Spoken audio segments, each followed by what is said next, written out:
Greetings, Divine Radiance. How are you today? Welcome to your Wednesday Live Empower Hour with me, Nahkila Isha of AshworthScott Life Sculpting. I am a divine interpreter and mentor, assisting you with activating the divinity and wisdom within your soul. So I am so excited to be on with you guys today. And please excuse the delay. I was logging on to Facebook as well to stream live over there. So I was kind of timing as much as I could for the live to start at the same time. So good morning, Sandra. Good morning, Cheryl. Good morning, Mom. Good morning, Brianna. I believe this is your first time on, or either you haven't been on in a really long time. Welcome. Good morning, Denise. Thank you so much for being here, you guys. And for those of you that are joining us over on Facebook, please make sure to head over to YouTube, because this is where I'll be participating with you in the live chat. And this is where you'll be able to stay on at the end for a $20 single question read or general reading. So join us there. So let's see, who was the first person on this morning for some of you, afternoon for me? Good morning, Charmaine. Oh, awesome. Awesome. Well, welcome. I'm grateful that your BFF joined. Okay, Brianna, thank you. I knew this was my first time seeing you. Well, welcome. I'm glad that you're commenting. Oh, well, you know what? Well, we're going to set the intention, Charmaine. The Spirit has a message that is going to change that and turn the day around. Turn the day around. Yeah, that started playing in my head. I know it's turn the beat around, but we're going to turn the day around. Hey, Natalie, how are you? How are you? Thank you for joining. So let's see, who was the first person on? Sandra, were you the first person on? So for those of you that are joining for the first time, what happens is the first person to join us on YouTube, you get a single card pull, and I deliver a message from Spirit, a quick, brief message, but one that's meant to serve your highest good and assist you on your journey. And then after we get our general message for us as a collective, at the end, I offer the $20 mini readings that you're able to ask a single question, or you can ask for a general. Now, if you do decide to have a mini reading, when we get to the end, let me know before you go over to pay so that I'll wait. And I know that that's what you're doing, so I don't log off before you have an opportunity to come back and ask your question, okay?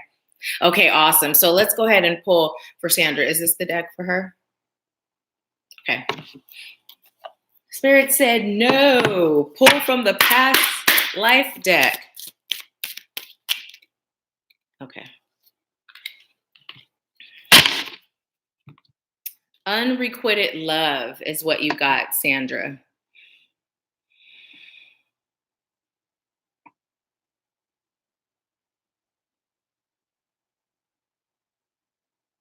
Okay. So what I'm hearing is you may find that there's some issues dealing with love. I'm hearing centered around love life. But what it is you're carrying some things from your past life. And what Spirit is having me tell you that a retrieval of the fragmented pieces of your soul would be great for you. Also,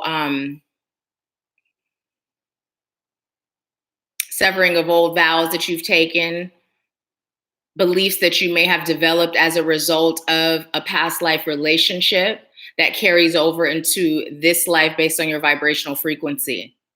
I'm being told to tell you are worthy and deserving of love. And although you may feel that from a conscious standpoint, Spirit is saying for you to tell yourself that in the mirror so that you can really start to vibrate at that belief frequency on an unconscious level.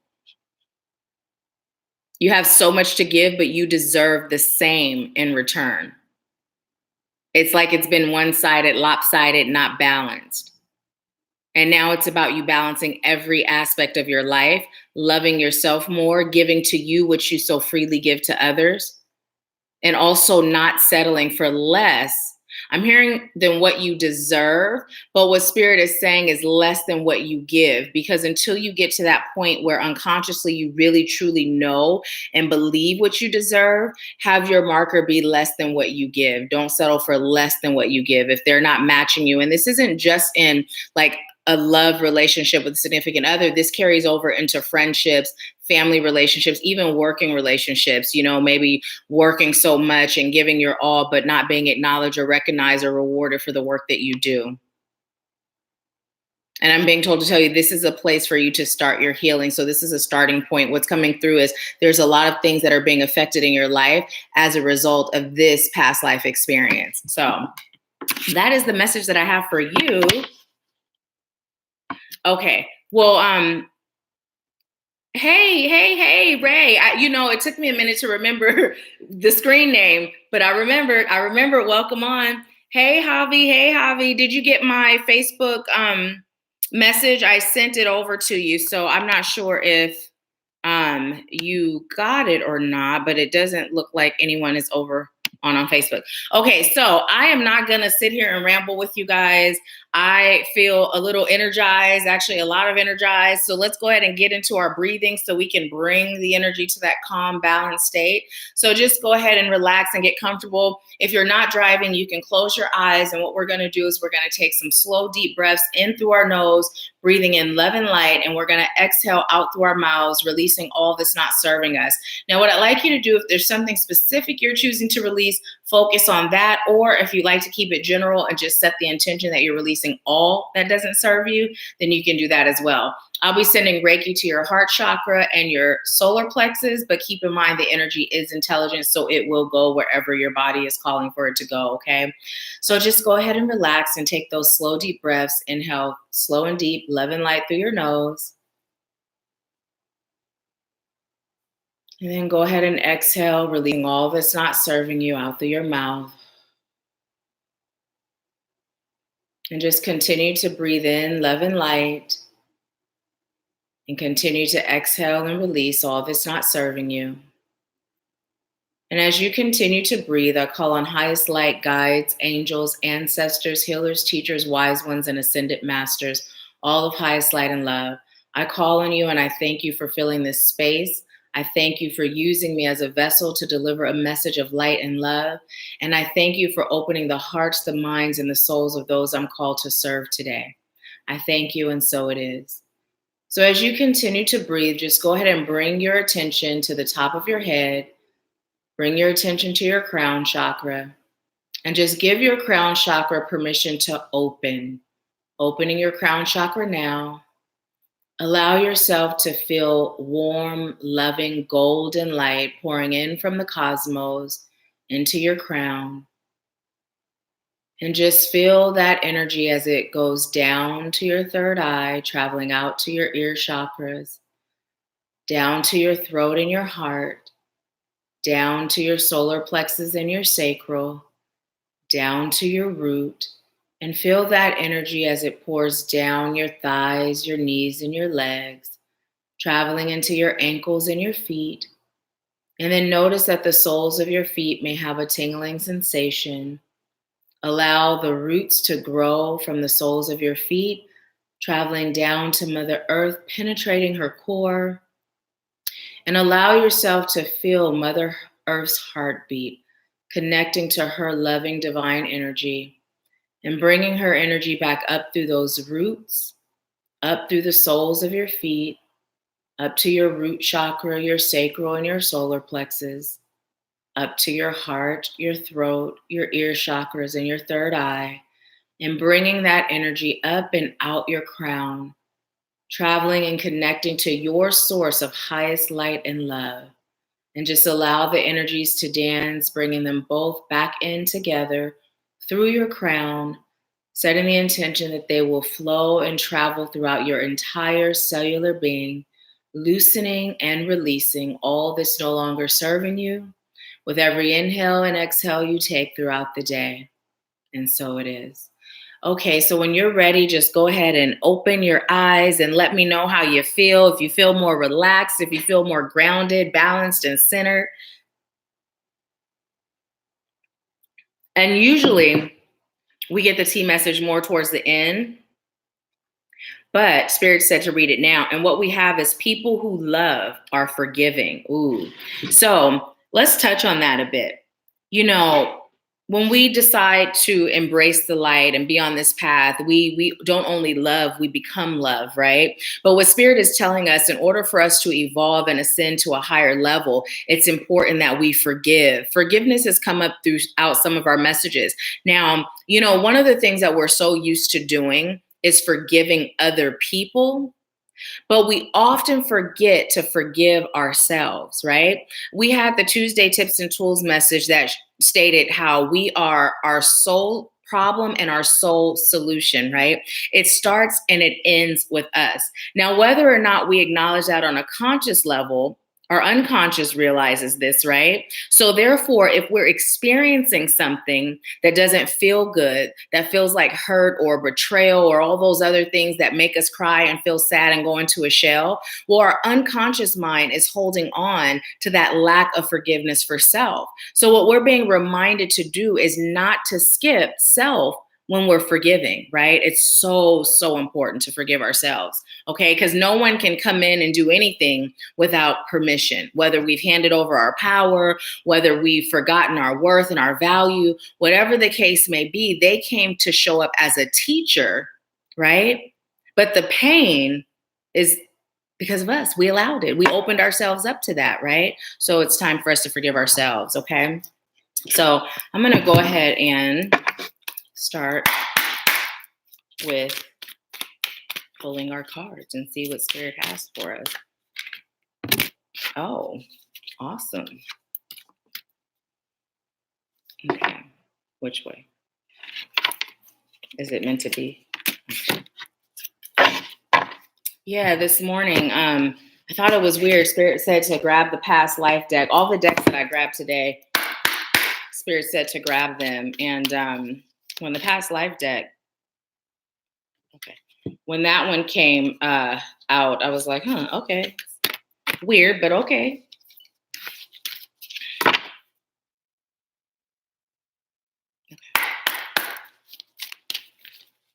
Ooh. Okay. Bear with me. Bear with me.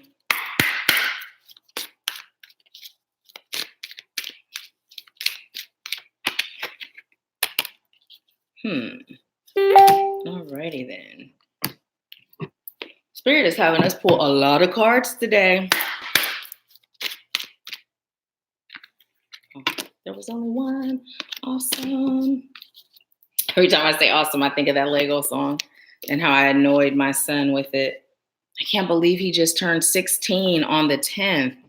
Man, time goes by so, so fast.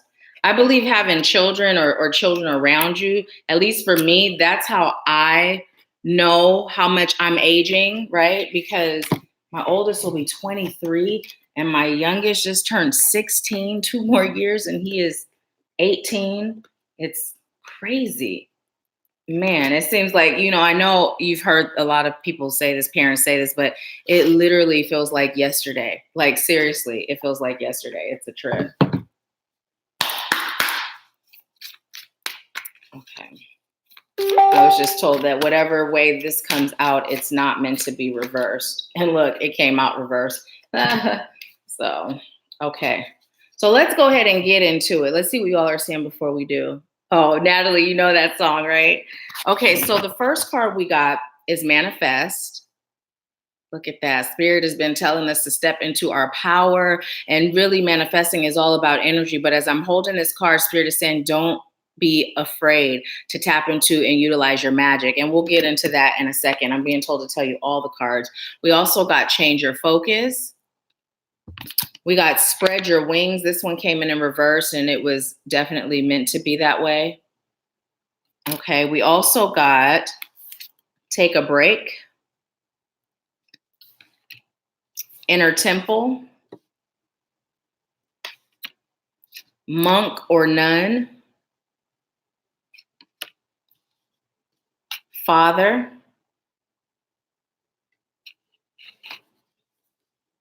Conscious Consumer, Raise or Promotion, and Emotional Loss. Okay, so let's just go ahead and dip right in. Okay, so what's the message for Manifest? Okay, so what I'm being told to tell you is you are more powerful than you know. The whole magic thing is really the message that's coming through because so many of us fear magic. Now, a lot of us that are on our spiritual journey and on our spiritual path, we have come to understand and realize that magic, like anything else, depends on the person practicing, right? Magic in itself is not anything that is evil or, low vibrating. It depends on the person. However, even those of us that are aware of that, there is a certain level, right? Spirit is really bringing up this unconscious mind of ours today where we still fear magic. Now, whether that stems from the years and years and years that we've been taught to believe that magic is associated with something evil, or whether or not, in addition to that, or solely because of the fact that when we were in past lives, we practiced healing, right? Through energy work, through herbs and things that were not necessarily thought of as the way to go. And so we were either killed or people that we saw practicing were killed. So we're carrying that fear with us. Spirit is saying it's time to release that. It's time to release that. And it's time for you to start tapping into your magic. You are magic. Think in terms of just how you are created, right? Into this human form. Now, if that's not magic, I don't know what is. Two people have sex, they feel good if it's done right. And then bam, a baby's born, right? I mean, that's magic, right? So Spirit is saying to release fear centered around magic, because for some of us, we're preventing or we're holding ourselves back from really manifesting the things that we desire and deserve, right? So I'm being told to tell you to start with the magic of your thoughts, right? So we talk about how we manifest, and one of the big things, it's our thoughts, right? It's our thoughts. So start there. Start shifting your thoughts and see how your world shifts, right? That is a form of magic. Anytime you can create a reality by a simple thought, that's magic, right? So Spirit is telling us to literally break down everything, right? Question everything and explore everything we've been taught to believe, right? All of the things we've been taught to fear, and really get down to the bare bones of it all, okay? Is there anything else? Okay.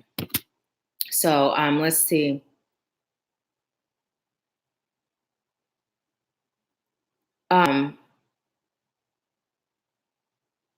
Whose birthday is today? Oh, Samaj. Samaj, come through Divine Seven, blessed born day. Or is someone else's birthday today? Did I miss it?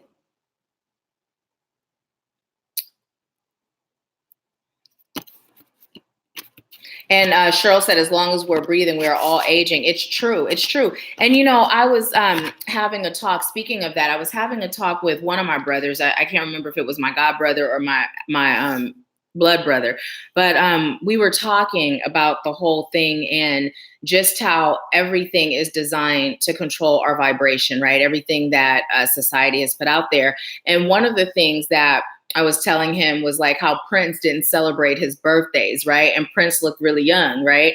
And so it's like each year we're reminded that, oh, I'm that much closer. I'm a year closer to dying, right? It's almost like, when we think in terms of aging, we think in terms of it being something that is fearful or something, especially as women, as our faces start to change, a lot of us will look at ourselves and we'll feel like, oh no, I'm losing my youth, right?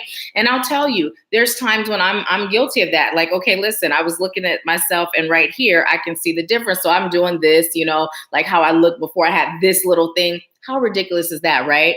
And then I said, you know what?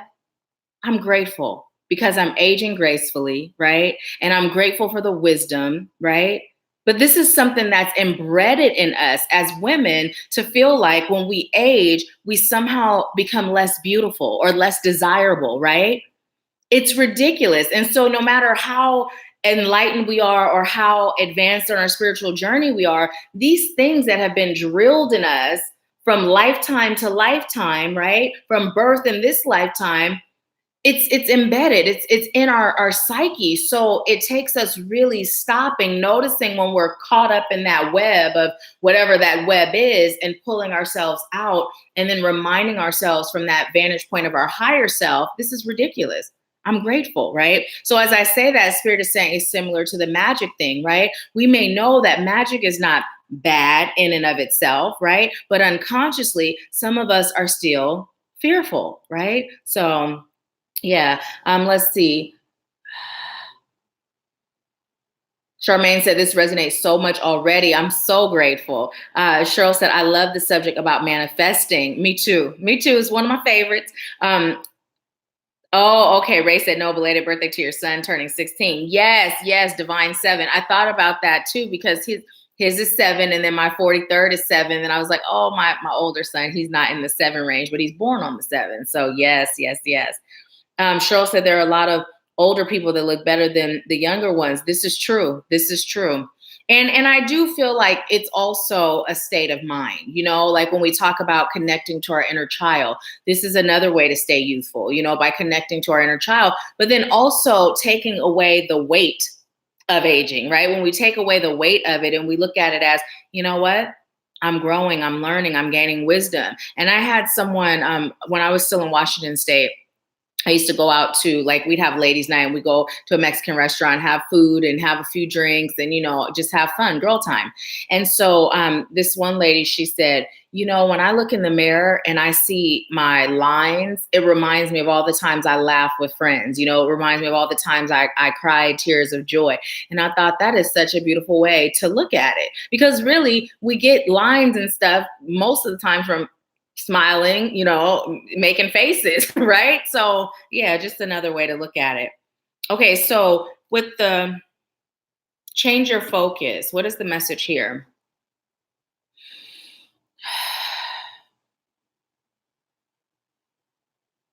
I'm just hearing some of you are not focused enough on you, right? Enough on you. There's a lot of focus being placed on outside circumstances. And what I'm being told is what I'd like you to do is focus on your internal self, right? Heaven, hell, rich, poor, young, old, it's all a state of mind. The sooner we are able to detach from the heaviness of this physical realm, the less heavy it becomes, right? Understand that you are a spiritual being and you are limitless, right? You are infinite. You are everlasting, right? You are divine. You are great. You are beautiful. You are perfect. You are whole, and you are complete, right? And everything that happens in your life serves your highest good, right? Change your focus. Release the woulda, coulda, shouldas. Release the if only I had, you know, oh my goodness, I'm so, whatever adjective that comes after that's not positive, right? It's time for you to focus on your inner self. It's time for you to focus on your divine mission. It's time for you to focus on your healing. And it's time for you to focus on understanding who you are, really. Who are you really? You weren't just born, right? You weren't just born to be here on earth doing the day-to-day things that every human does in some way, shape, or form, right? You're here because you have a purpose. Focus on that. Focus on that. When you focus on your purpose, everything else will fall into place, right? Some of us, you know, when we grow up, we're taught to choose a profession based on how much money it makes, right? Typical doctor, lawyer, right? That was the typical everybody, oh, what would you, a doctor, a lawyer? You know, it's like, oh, that makes a lot of money. So a lot of parents instill that in their children, right? Well, Spirit is saying we've been so conditioned to believe that success is centered around the amount of money that we make that we're forgetting what are we passionate about, right? Your purpose lies in your pain and in your passion, right? It lies in your pain and in your passion. So when you can focus on that, it doesn't matter if it doesn't traditionally make a lot of money. If your desire is to make a lot of money, guess what? You can manifest it because you're magic, right? You're magic. So Spirit is saying to release the connections we've been taught to make, right? In order to have this, I must do this. In order to be this, I've got to be this, right? Spirit is saying it doesn't work that way. It's only been working that way because that's what you've been taught. That's what you've been conditioned to believe. And that's what you still believe on some level, right? Focus on the purpose. Now, here's the spread your wings, and it came in upside down. So hearing that first message, I understand why, right? I understand why. It's upside down because Spirit is saying we're keeping ourselves stuck, right? We're keeping ourselves stuck. And it's coming through like you're able to fly, but as long as you don't even realize you have wings, you're going to just be walking around. And I'm literally seeing like a butterfly that's just walking on the ground, never flying, realizing it has no wings. Doesn't matter what danger is near. It's not spreading them wings and flying, right? It's just walking around pretty slow, pretty unarmored, right?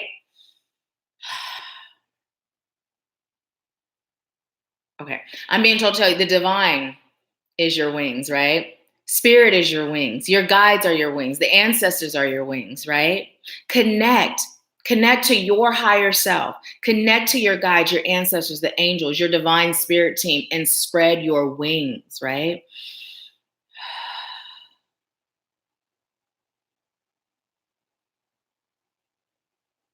Okay, listen, I can't make it up. Take a break. Take a break. And it says, a life's work, not a season. Get off the treadmill. Get off the treadmill. So what happens when you're on a treadmill? You're moving, but you're going nowhere. Some of us are running on that treadmill and we're just standing in the same spot. We're in the hustle and bustle of what we've been taught life is, right? Life is to be, right? What success is. What is success?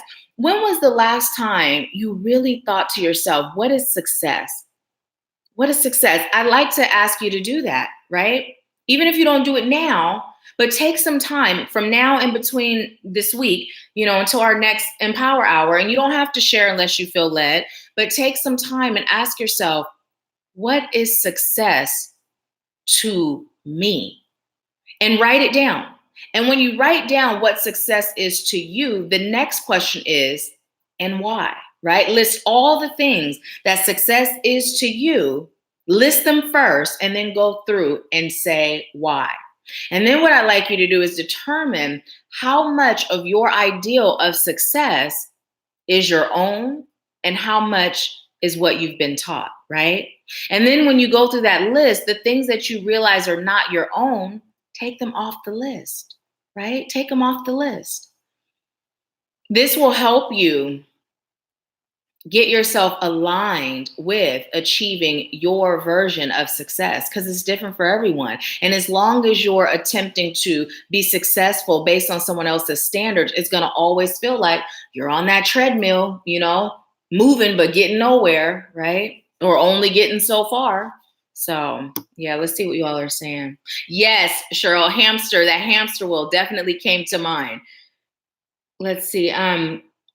Charmaine said, I usually play with my son and do something or eat something that I did as a child to bring my inner kiddo out.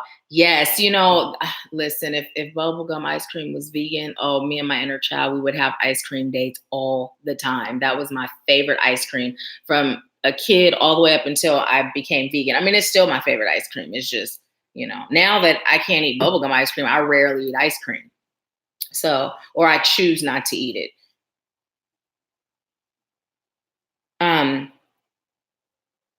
Let's see, Brianna said, how do we know what our purpose is? Well, there's a lot of ways to figure out your purpose. You can meditate. That's how I found out my purpose. I kept asking Spirit, why am I here? What is my purpose? What is my purpose? And then through meditation, I heard life coaching, right? And it's like, oh, okay, got it. Sprang into action, right? You can also schedule a reading with me or Javi, and we can connect and help you figure out what your purpose is. But I would say starting with the meditating, even if you do schedule a reading, would be great because meditation is just great on every level.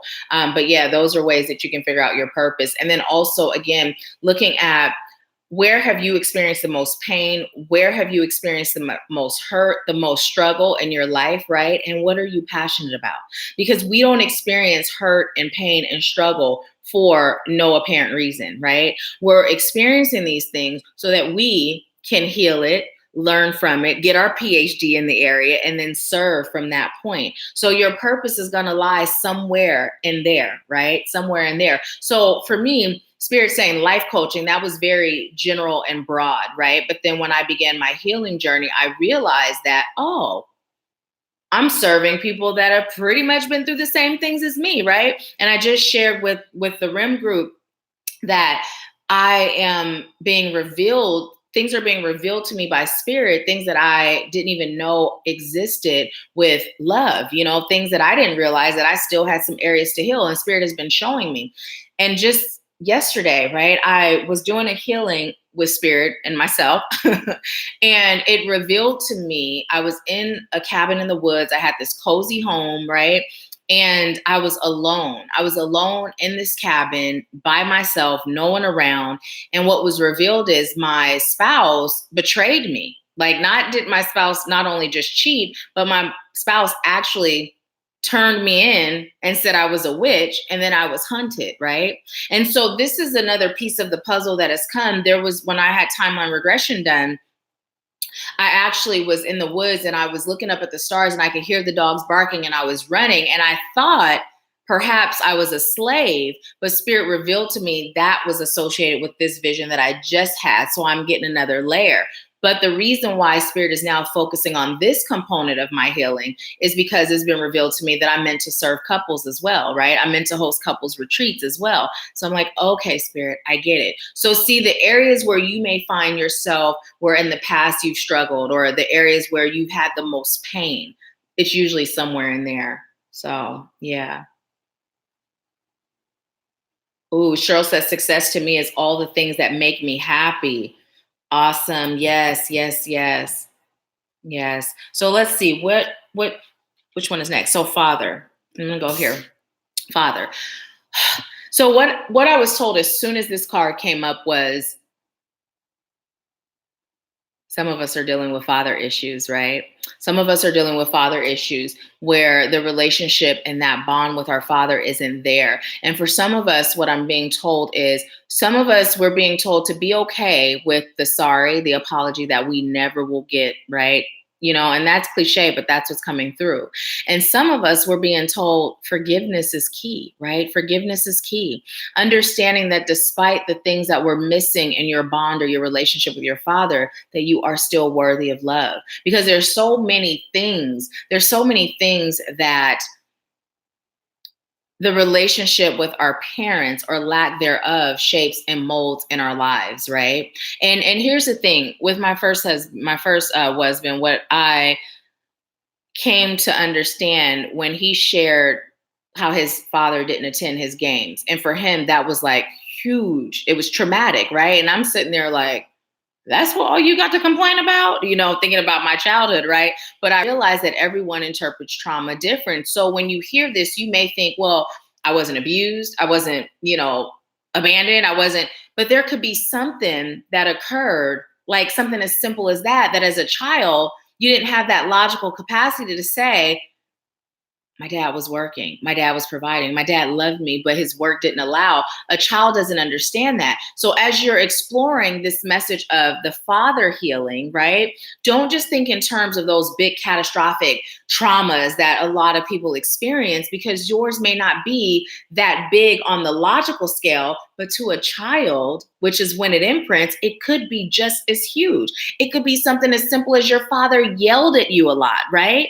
Or talked loudly and wasn't necessarily yelling, but you interpreted it as such, right? So Spirit is saying, really explore your relationship with your father. And again, this is another journal entry. You can write down the things that come up, right?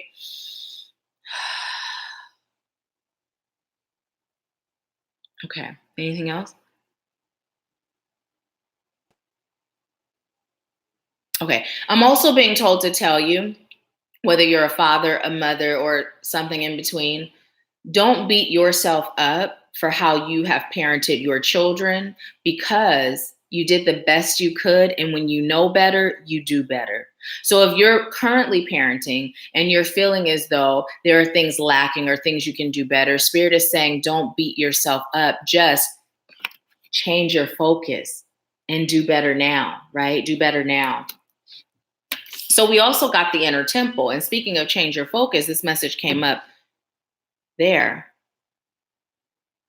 And what it says is devotion. Tune into the portal of your heart. Tune into the portal of your heart. So again, What do you feel on a soul level, right? See, here's the thing. We don't have enough conversations with self, right? And why is that?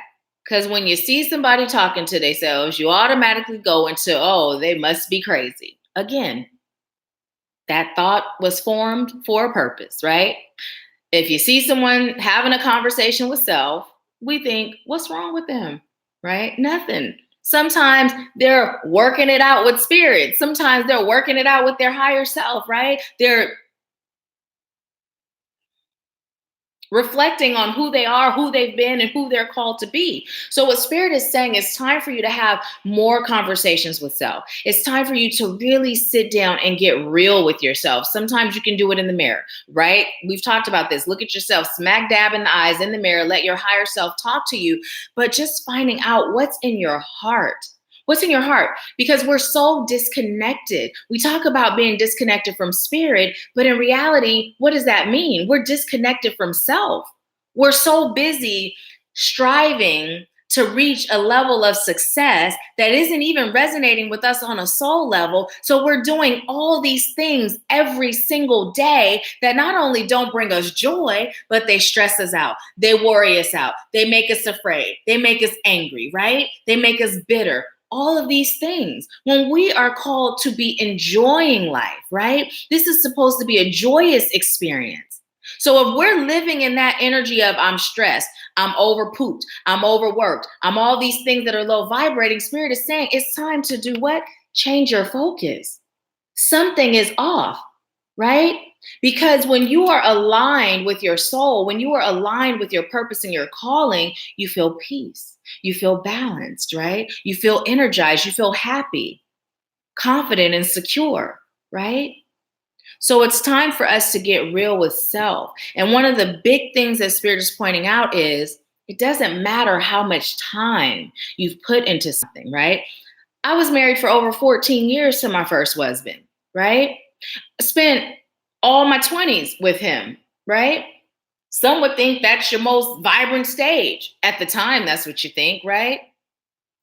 And if I had been focused on time, I would have stayed in a situation where I was unhappy because look at all this time and energy and effort, blood, sweat, and tears I done put into this, right? So Spirit is saying oftentimes when it comes down to us discovering why we're here, focusing on our purpose, we think, oh, I put in all this time building myself up in this career that stresses me out, worries me, frazzles me, and unbalances me to where I couldn't possibly start over now. Right? And where does that come from? It definitely doesn't come from the belief that you're magic and you can manifest anything, right? So let's see what you all are saying. Okay. And let's see. I'm going to check over on. Okay. Okay. Let's see. Okay. So. Okay, I'm being told to go to this card next, the monk or the nun card. So what Spirit would like me to let you know, and I'm going to tell you why I'm chuckling. What Spirit would like me to let you know is being spiritual doesn't mean you got to live like a monk or a nun, right? We've talked about this, how all Spirit is asking you to do is be you, right? You, your highest version of you, right? And until you get there, if you're still vibrating a little low, just be you. Because when you're authentic and you're honest, right, then you have an opportunity to elevate. Because if you're hiding and covering who you are, the only person you're fooling is yourself, right? Because no one else is paying that much attention to really care or observe or acknowledge. So if you're hiding or covering or shielding, you're not giving yourself an opportunity to grow. But the reason why I laughed is because on my son's birthday, I was recording him on Snapchat, right? And I had music playing and it was the Blow Some Mo, that song was on. And someone that I was friends with before I started my journey, she's like, I didn't know you listened to that. I was like, I'm spiritual. I'm not dead. I listen to a range of chanting meditation music to Megan Thee Stallion. Like, that's how big my range is. Just because I'm spiritual doesn't mean I'm sitting here buttoned up like a nun, like, oh my goodness, all I can listen to is holy, holy, holy. No, So what Spirit is saying is Be you, right? You are a spiritual being, right? But you're also having a human experience. So if you like ratchet music like me, guess what? Listen to your ratchet music. Doesn't make you any less spiritual, right?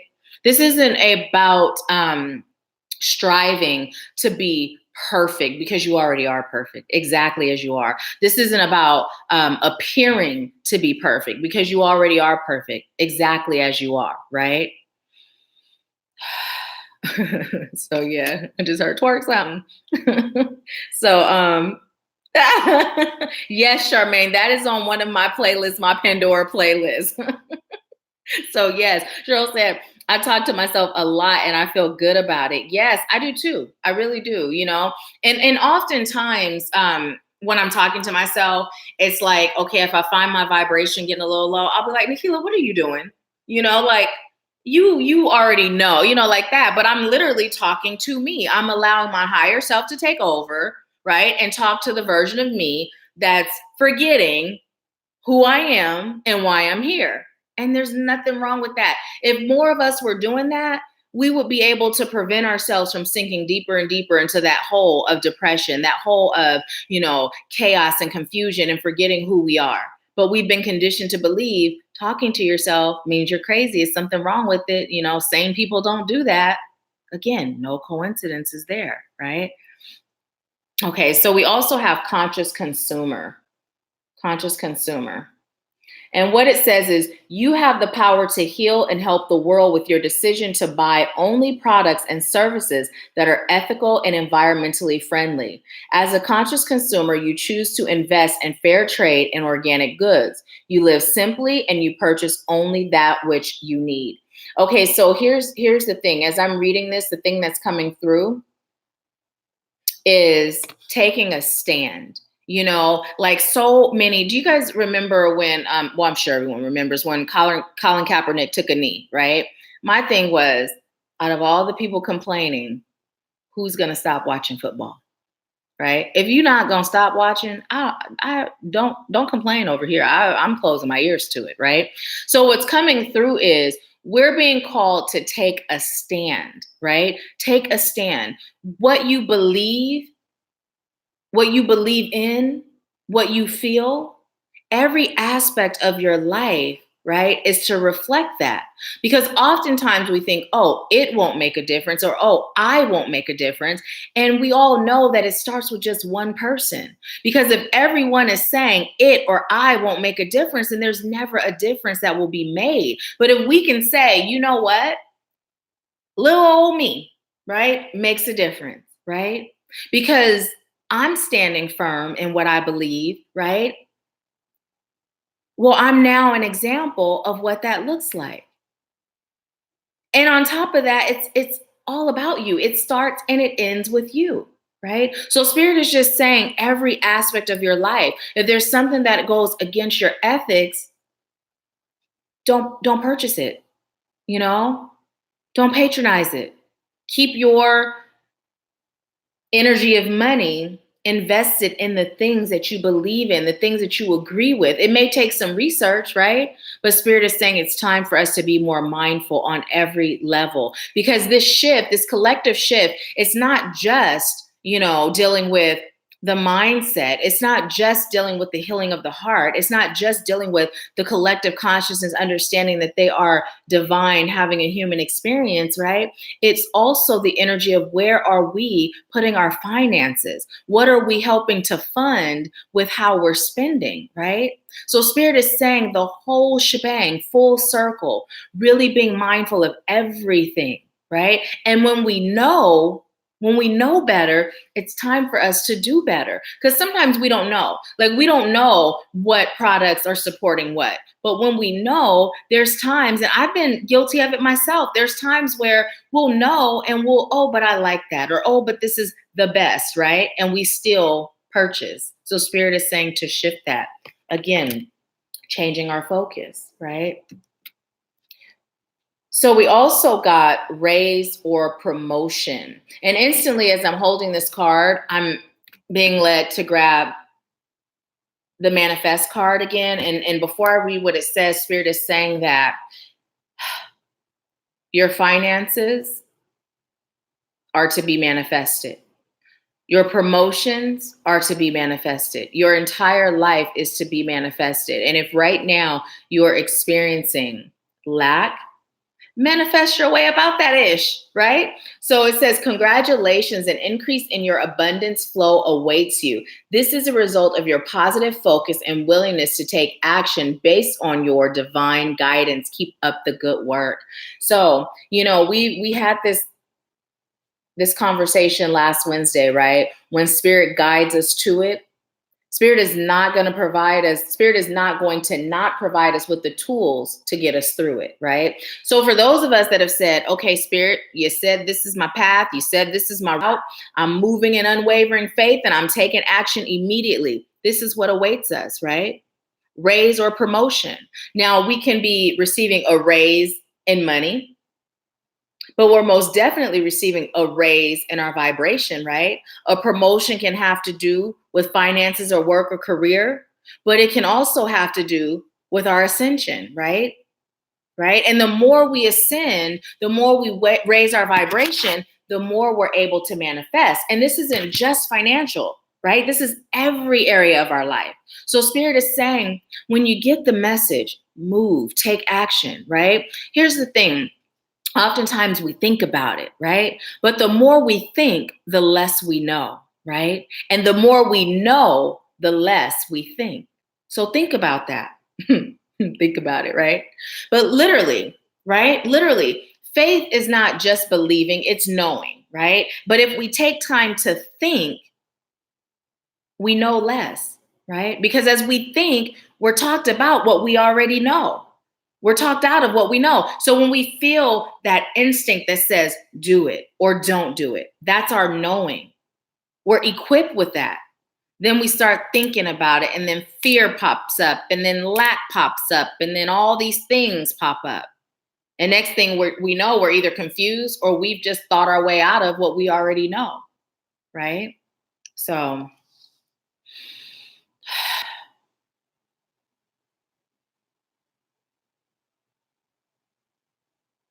Cheryl says spiritual and holy are two different things. And we all are probably connected some kind of way. We are. We definitely are. We definitely are. Charmaine said yes. And here's the thing. It's like, what is a person's definition of holy, right? And there are some spiritual people that may fall under that definition of holy. But the thing is, spirituality is not just this cookie cutter one way to be, right? Because if you think in terms of, if we're all cookie cutter one way to be, if that's how it's being presented, how many of us are actually all the same? None of us are the same. So whereas I am this way, right? There are souls that are also this way, right? That are waiting to be reminded of who they are. But if someone that was holy were to approach them, it wouldn't resonate with their soul, right? So we're meant to be exactly as we are because we're all different, right? And there's some souls that fall right under our kind of different. And so if we're pretending or acting or becoming something that's not authentic with who we are on a soul level, then those that are waiting for our awakening so that they can awaken, and then they can awaken those that are waiting, and the cycle continues, it won't happen, right? It won't happen. It's just not one size fits all. So Spirit is saying, just be you. Be you on a soul level. But in order to do that, we've got to figure out, who are we? Who am I on a soul level? And so doing those things that we talked about earlier, number one, starting with what is success to you, and also thinking about or remembering or recollecting on your relationship with your father and writing those things down. That'll help you. That'll be a step in helping you get to realizing, who am I on a soul level? Because it'll pinpoint areas that you can heal, shift, and change, right? So, thank you, Cheryl. Charmaine said the universe is limitless and so are we, inside and out. This is so, so true. Now, look, we got the emotional loss card, emotional loss. And this has come up before, right? And Spirit is saying, say it again. As we elevate, as we shift, as we become who we are on a soul level, on a deeper level, right? There are going to be people that we love deeply, right? And that love us deeply, right? Or maybe they don't. It doesn't matter. But people that we become attached to that no longer continue on the journey with us, right? And that is okay. Spirit is saying, feel your emotions when this happens, but don't fight it. Be in flow, right? Be in flow. You know that meme where it says, God removed these people from my life because he heard what was said behind my back. He saw what their thoughts were, something to that effect. We don't always know why Spirit removes things, people, and situations from our lives. But what I do know is when I say to Spirit, I thank you for helping me be the best version of me. I thank you for helping me to elevate to the next level of my ascension, right? And whatever else we thank Spirit for doing, well, when things start to get removed out of my life, I don't fight it because Spirit knows where I've said I'm choosing to go. And I've said, help me, show me, guide me, right? So once I've said that and Spirit starts removing stuff, I'm not fighting it. I'm thanking Spirit. It may hurt. I may feel it for a minute and process through it and then let it go. But Spirit knows what I don't, right? What I don't on a conscious level. Spirit is guiding me towards exactly what I've chosen, whether I've chosen it here in this realm or whether I chose it before I entered into this human form. Spirit is guiding me towards everything that serves my highest good. And doing the same for you if you allow it. So as we're experiencing these things that feel like emotional loss, right? Be in flow with it. Let it go. Feel it, but release it. Feel it, but release it. So I am going to look up 220. Spirit said 220. I'm like, is it 220 or just 22? I'm going to look it up because I looked up it's 220 and Spirit said, go ahead and look up that message. So let's just go ahead and get that angel message for us.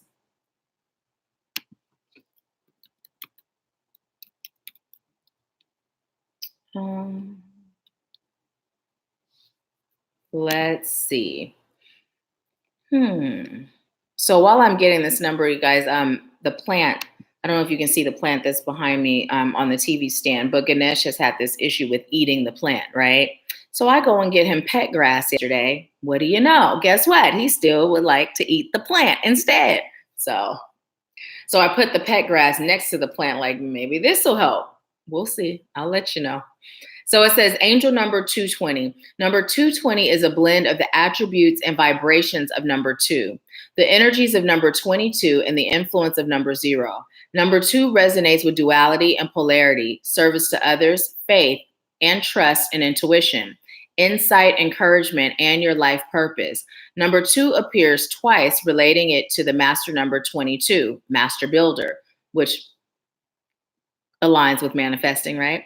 The number of philanthropy and service to humanity. Number 22 is the number of Archangel Raphael and resonates with vision, practicality, and common sense. Number 0 represents the beginning of a spiritual journey and stands for potential and or choice, developing spiritual aspects, eternity and infinity, oneness and wholeness, continuing cycles and flow, and the beginning point. Number 0 powerfully amplifies the energies of the numbers it appears with.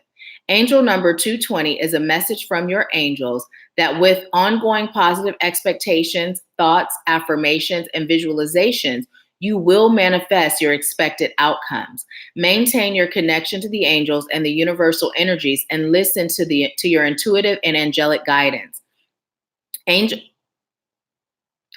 number 220 relates to divine timing and encourages you to maintain hope, faith, and trust as it will manifest your desired result. Certain aspects and factors need to fall into place before your desired result can come to fruition.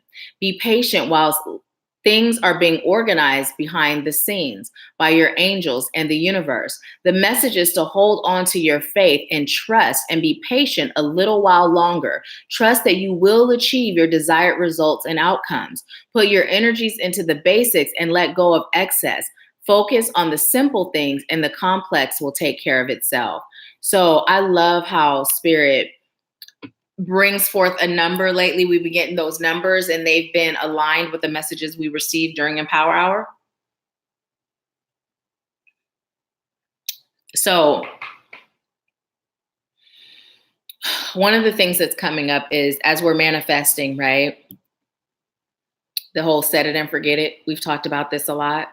But Spirit is saying that sometimes we're like, okay, this hasn't happened yet. The moment we say that is the moment we set ourselves back, right? We rewind the clock, right?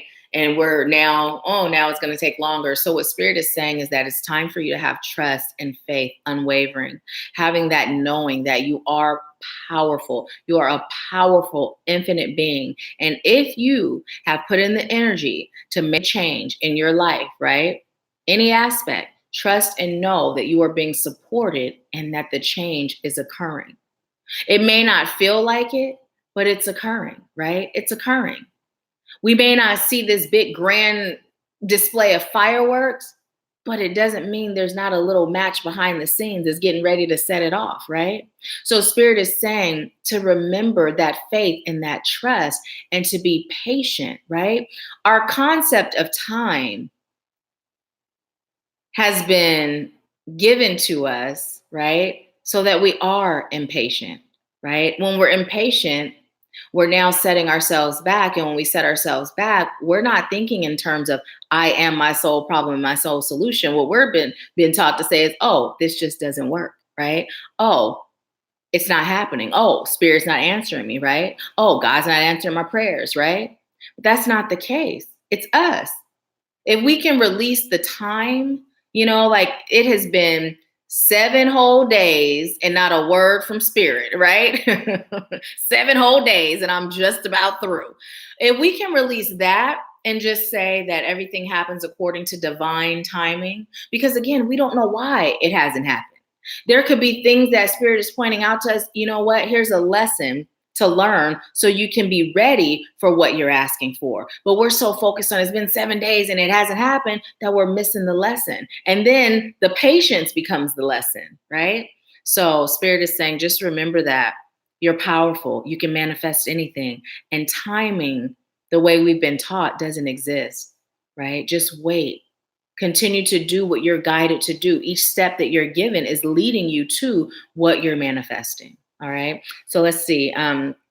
Obviously, I'm just about through, huh? Yes, had to bring the old Tony on us. Oh, yes. Cheryl said we haven't a clue what's going on behind the scenes.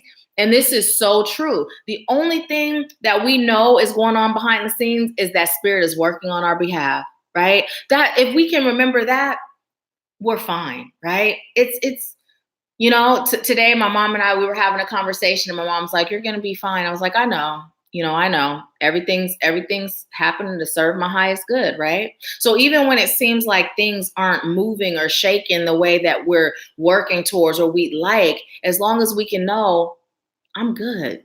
I'm good. Spirit's got me. It will always, always, always. And then what instantly happened after that? I went into thinking about something else that was another blessing. And then my energy was like, woo, because I'm like, yeah, I know. And then it's like, Spirit is working behind the scenes on this, but Spirit is already showing me this, right? So it's about changing our focus, right? I tell my 16-year-old all the time, instead of focusing on what you don't have, how about you show gratitude for what you do have? This has been like the big lesson, and he's finally starting to get it, right?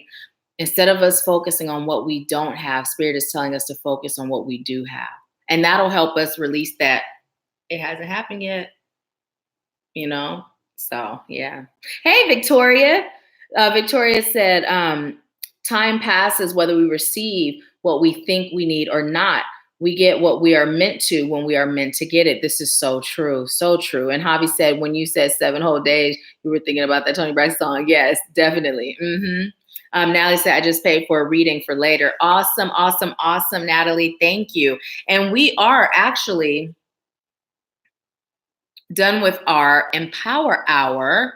The messages coming through from Spirit. So now I will open the floor for the $20 mini readings. And if you are interested in receiving one, please do like Natalie said and let me know. And then I'll share the links with you so that you can purchase your reading And you can either ask a single question or get a general where Spirit will just deliver a message for you. Okay, so let's see. You know what I did not copy.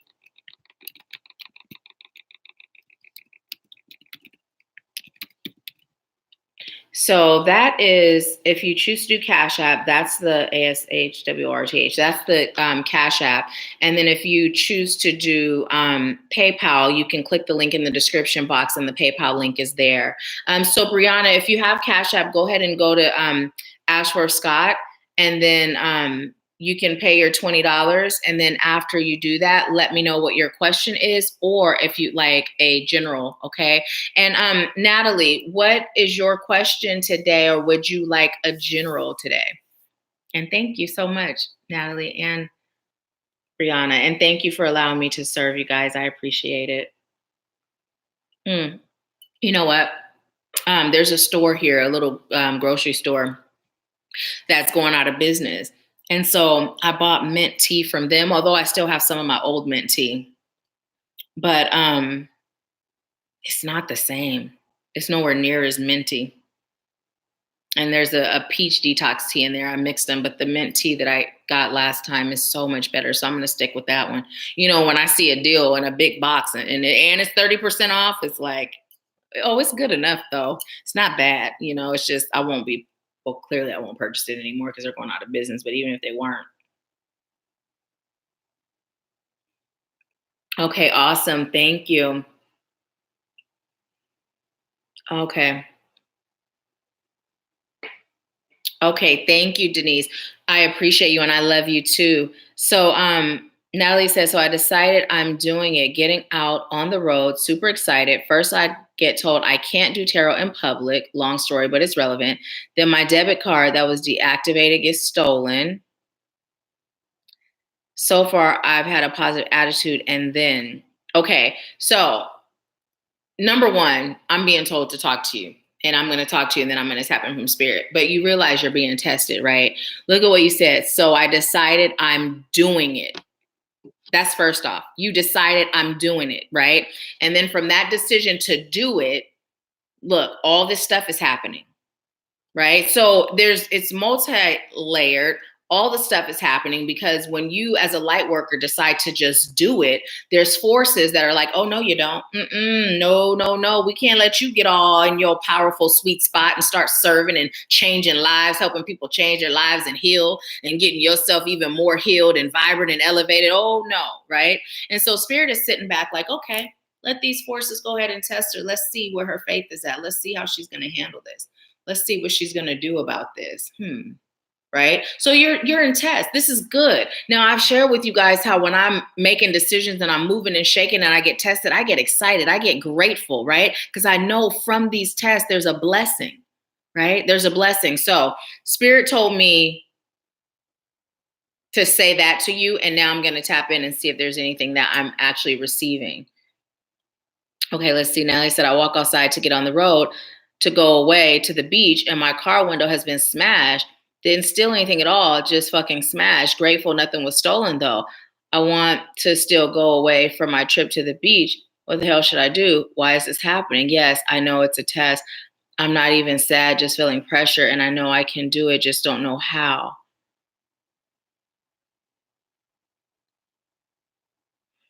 Okay. And then Victoria, you'll be after Denise. Thank you so much. Natalie said, I know I was talking my shit. I said, you're going to have to come harder. Yes. And then they said I had to call the dealership.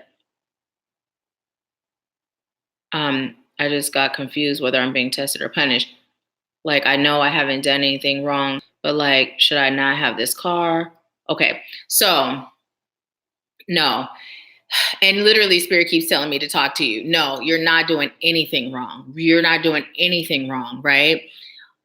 You are definitely being tested. You're doing everything right. You're serving, right? You're healing. You're answering your calling. You're moving. You're not sitting still, right? You're not sitting still. So, Natalie, I'm just hearing there's forces around you still from New Orleans.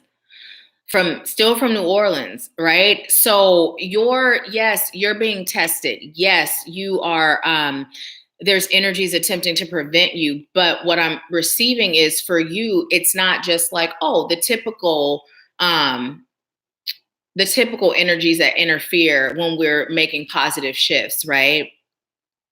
There's roots. And it's not super deep, like anything that can't be removed or cleansed, right? But for 30 days, I'm hearing cleansing rituals, protection rituals, reset, recharge, and banishing rituals, right? So these are the things that you're being called to do, like set aside, like it's a job for 30 days every night, right?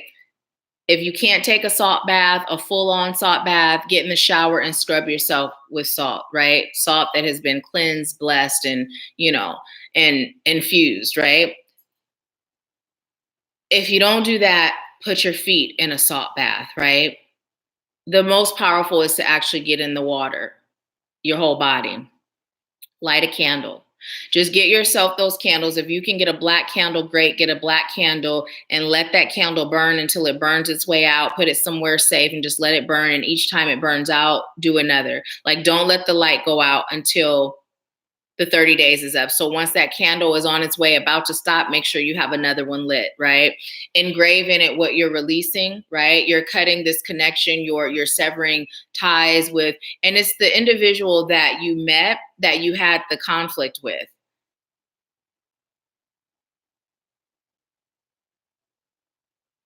And I'm hearing, but they're not powerful enough to do anything you can't get rid of, right?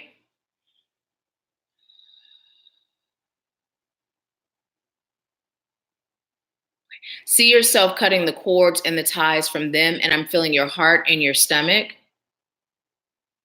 Also your third eye, but it's not so much affecting your third eye in regards to your ability to read or connect. It's more, as I feel the cord here, I'm feeling it more in here, which is an indication that this chaos, this confusion, this doubt, it's affecting that, right? And this is why you may find that there's been a difference in your confidence and your surety versus how you're feeling now, like that fear, because this is exactly what the intention was. Even when we don't see our own power, people can see our power, right? Whether they're tapped into their psychic gifts or not. But as we were just talking about magic and not everyone doing magic for the greater good, right? You can see this and you can feel that this person is a threat and you can do things to lessen your threat. So if you're this strong, powerful light worker that's blowing up on YouTube and on everything you do, and a person is feeling threatened, what better way to stop you is to have you feeling confused and unsure, right? So what's happening is you're in this energy that's connected to that individual. So these things are happening. So yes, it's still a force that's attempting to stop you, but it's a deeper force than just like a light worker that's doing things where things are attempting to stop you. Like someone has actually connected to your energy and is practicing manipulative magic. So in your process of doing this breaking, you know how we talk about the contracts and how we're releasing them, but literally what I like you to do is make sure, like, any and every way that comes to you from spirit that a person could possibly be attached to your energy, list those things out, right? Everything from a voodoo doll, right, to soul ties, to connections, to anything that was yours that you may have left behind that they may have, whether it's your hair or an item itself, right? And really disconnect energy, and then also state, and anything else that I'm not aware of, right?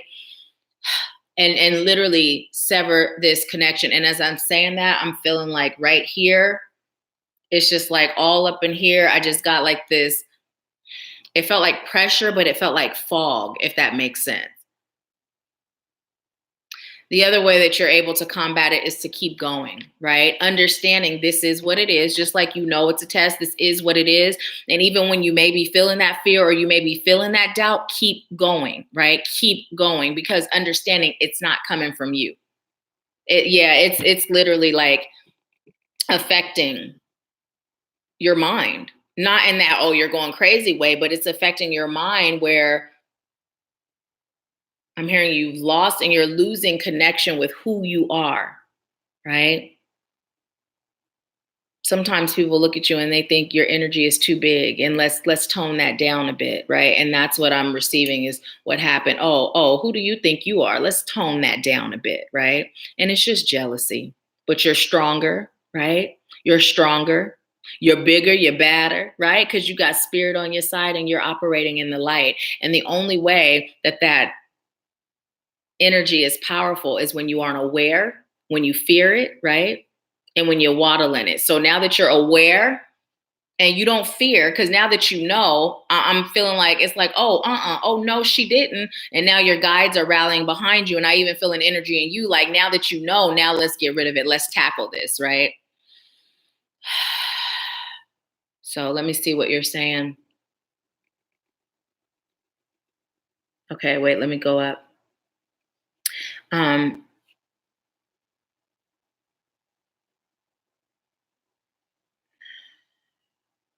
okay, like I know I haven't done anything wrong, but like, should I not have this car? Um, I just pulled a card. I got the Magician. Well, not that I don't believe, but damn, swimming in the ocean enough, that's where I'm headed. I would like, it's so funny because I was feeling the ocean too. And although the ocean is good, yes, but if you can still get in bath water, right?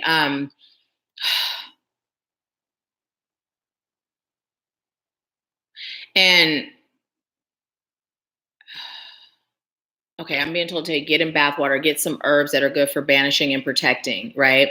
But then you can also create a little mojo bag while you're in the ocean, wear it so that those herbs, right? Even get a few crystals that are good for banishing and protecting. So when you're in the ocean, you have that extra reinforcement as well. So yes, you can do both. But unless you're going to be in the ocean for 30 days, Spirit is saying 30 days, literally 30 days, doing this for 30 days. Um,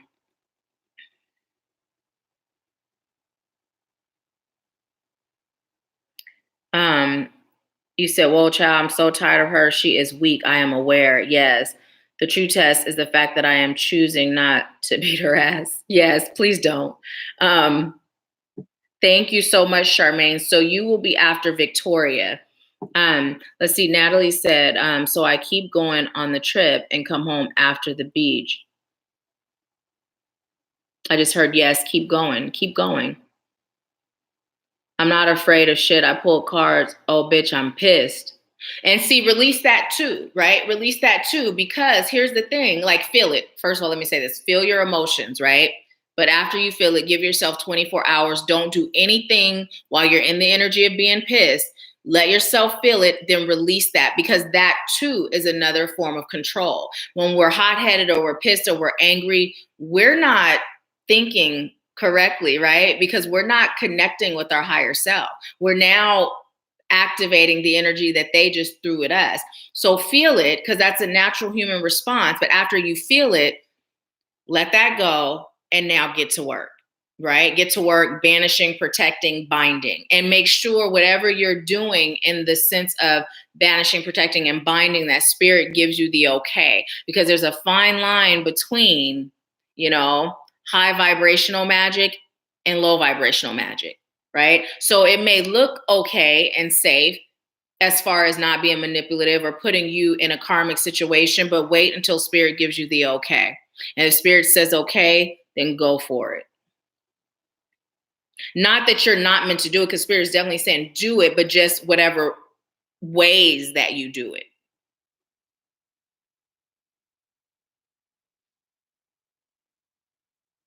We're going to flick this bug off and go about our day. Yes. Can I bless the salt myself? Yes, you can. You definitely can. Call in your highest light guides, your ancestors, your, you know, all of your highest light spirit team, calling them to assist you with this, but you most definitely can. Yes. Yes. Thank you so much, Javi. Thank you for joining. Yes, 30 days, 30 consecutive days. Yep. And your candle, just make sure that even as it starts to burn down, like usually when I do any sort of energy work with my candles, I'll just let it burn down until it goes out. But what Spirit is saying is during the 30 days, don't let the light go out. Like when one candle that you set, when you notice it getting low, then that's when you go ahead and put the energy into the next one for the whole 30 days. Don't let the candle burn out. Yes, yes. Hi, Alice. Welcome, welcome. Nellie said, wait, I wanted to go further than the beach. Should I keep going after? You keep doing whatever your plan was. Don't let this stop you. Like whatever you were planning to do, this is not Spirit saying, don't do it. This has nothing to do with that. This is just strictly because there's something along this journey that is going to help you elevate, right? There's something that your soul called you to do it. There's a reason why. So don't let this stop you. You just keep going, do what you were intending to do, but make sure you're protected. Protect your car, right? Cleanse your entire car and then protect it. See a reflective shield of energy protecting it around the whole entire car, right? And the same thing we say when we're protecting ourselves. Whatever comes to me that is not of highest light and love, may it return to sender or wherever it's meant to go for cleansing. You send that energy of protection to your car. Call on your guides and your ancestors first so that they're behind you, sending that energy through you. But just make sure that everything is protected. Everything is cleansed and protected, and you'll be fine. You'll be fine. Yeah, yeah. Awesome. Of course, Alice. Please do. Please do.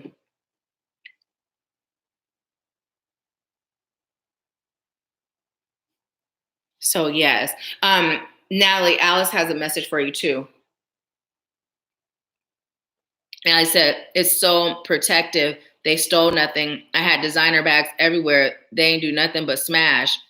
And see, then that's how you know. That's how you know this isn't even about like this worldly when people usually smash your car, right? So you've got this. Just you've got this. And I know this was a little bit long for the $20 mini read, but this is something serious and it's important. Spirit is like, let's get this, like you said, flick this bug off and keep it moving. Yeah, yeah. And Natalie said, yes, please, Alice. So she's waiting for your message too. Okay, so yes, yes, yes. Alice said, when you go to the beach, bring home a jug of the beach water. Yes, yes, yes. You are so welcome. Thank you so much for allowing me to serve you. And you got this. And you know, pop into RIM when if you have anything else come up or any more questions. And Monday, I'll be doing another Q&A. So if anything comes up, but if anything comes up before then, you know how to reach me. Just, you know, because this is pretty serious that you get this off you once and for all. Alice said they want you to cleanse the house with it. Yes, definitely, definitely great. Definitely great. Yeah. Yeah. And also when you said bring it home, it's good because I was receiving, you can also put a little bit of it in your bath water too when you take your bath at home, in addition to whatever salts you blend up. So yeah. Okay, so let's see. Um, So Brianna, and thank you, Natalie. You got this. You got this. You got this. And also do some energy work around clearing the clutter and just allow yourself to feel where it is and just, you know, circle around it, drawing it out, pulling it out, tossing it, you know, find it, raveling it around, pulling it out, toss it, get rid of it, you know, get rid of it, get rid of it because it's there. It's not yours. Okay. So let me see. So Brianna, I know you left your question. Okay, let's see. Let me see, Brianna. Am I supposed to move to the Central Coast? I'm going to disconnect from Natalie's energy.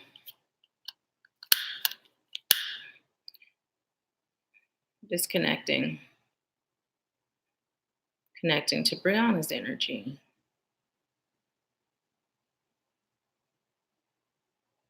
Okay.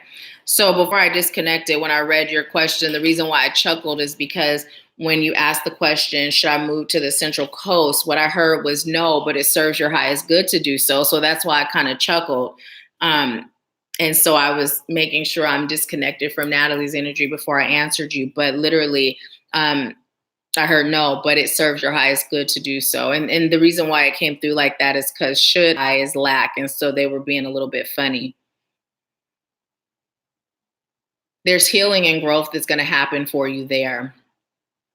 But when you move, make sure you do so without fear. Make sure you're doing it in a place of faith and also being clear on what you're seeking to gain as a result of this move. It's really about you building a deeper connection with your guides, getting deeper into who you are on a spiritual level. Your journey is just beginning. And you're really being guided and prompted to shed all old energies that's not serving you. Some people that you're leaving behind when you move, let them stay where you're moving from. Let them stay behind. You have people around you that aren't rooting for you. And oftentimes you're taking on their energy and their feelings. Sometimes you may feel down, a bit depressed, and it's really not coming from you. In general, you're a happy-go-lucky person.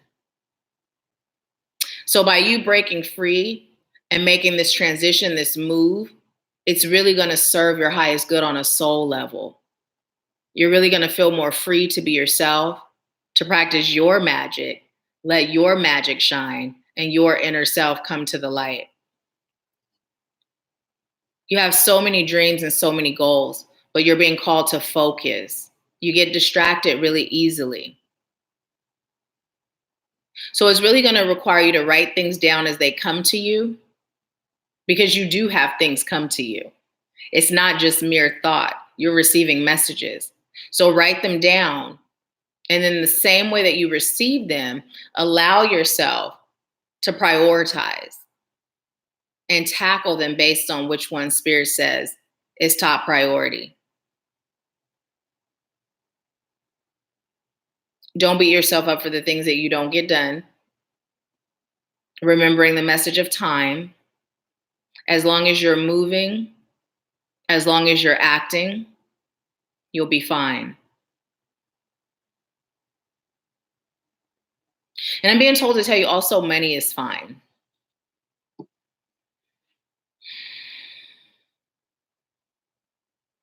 I'm hearing you have a backlash that you've been dealing with. People just really don't agree with how you live your life, but it's not for them to agree. As long as you're happy with your choices, they can either get happy or get off. And that's the attitude you're being called to have. Don't let stress overtake you, overpower you.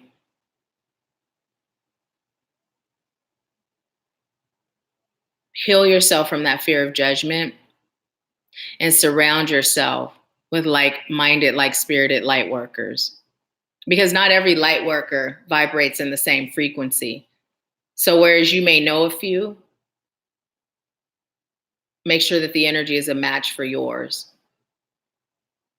Okay, I just asked, was there anything else? And I was told, no, pull a card. So I'm going to pull a card for you. I was told to do it from this deck.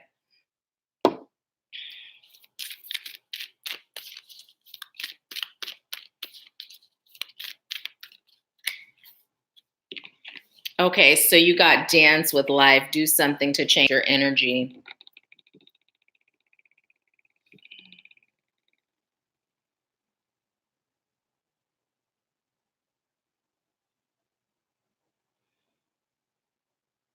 So we, when you got the dance with life, what literally came through with the dance with life is so often we get told and taught that we are to grow roots somewhere, like build roots. It's the concept of, you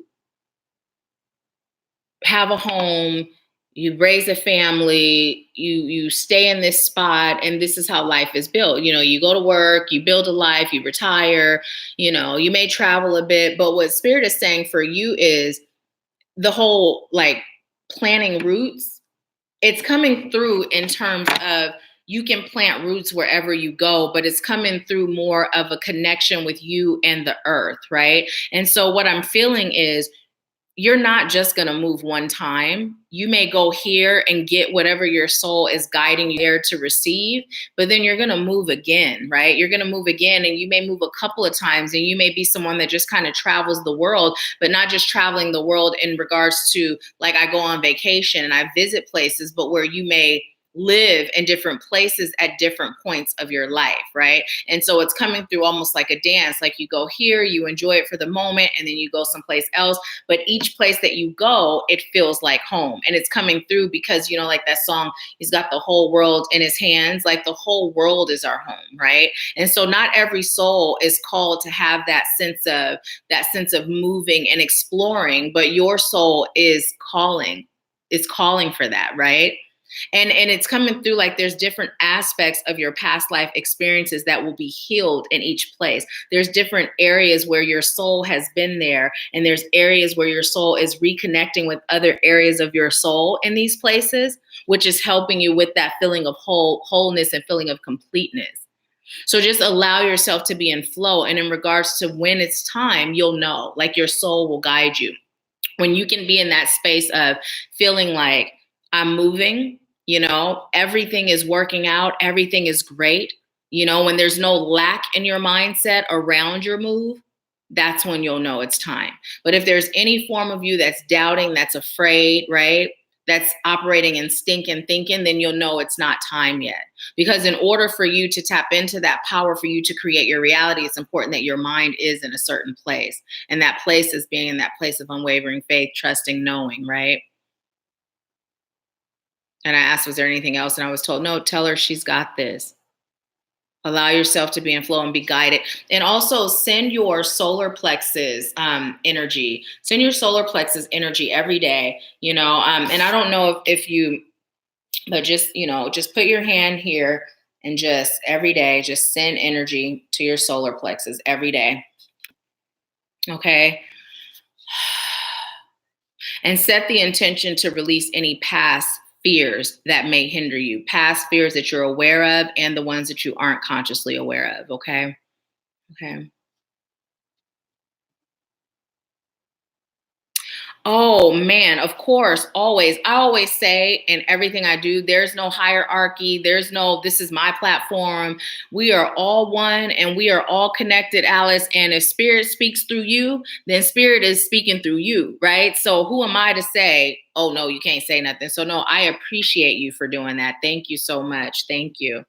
Um, be honest that I just want to go now and drop everything. And if you feel like you can go now, if your soul is saying go now and you feel like this is the time and you know it's going to serve you, then this is the time to go now, right? This is the time to go now. I recently moved cross country. I lived in California for 21 years and I lived in Washington for 21 years and I was led to come here and I'm here, right? I literally dropped everything and came here and started a new life, right? But I trusted spirit when spirit said, why would you wait 3 years? Why are you acting in fear? And I was like, okay, I'm like, I ain't no punk spirit, you know, puff up my chest. I ain't no punk. I got this, you know? But anyways, I was like, all right, you're right. That's really what I said. You're right, you know? So I did it, you know? And spirit's got my back. So if you feel like now is the time, spirit said, you'll know. You'll know. As long as there's no fear, as long as there's no doubt, right? You'll know. So yeah. Brianna said, yes, that resonates so much. I needed that. Thank you so much. I felt warmth when you were talking. You're amazing. I appreciate you so much. And thank you. If I'm amazing, you are too, because we're reflections. We're all one and the same, right? And also, if I can tell you, cancel delete the needed it served your highest good. It served your highest good. So take out that lack and just make everything about your speak, your thoughts, and your actions abundant, okay? And thank you so much for allowing me to serve you. So I'm excited. Keep us posted on that move. Keep us posted. So let's see. Okay, so after Brianna was Victoria. Victoria, were you next after Brianna? Or Denise, were you next? Let's see. Ooh, I went all the way up to the very first comment. Let's see.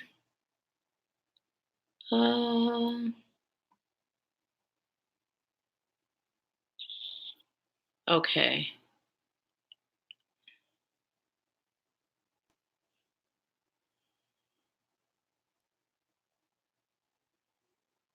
Okay, so Natalie and then Denise. Okay, Denise, you're next. So are you still on?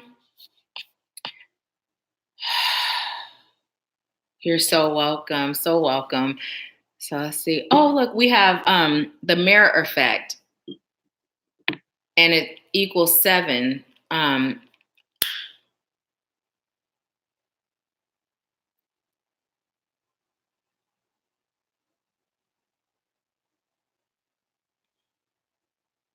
Okay.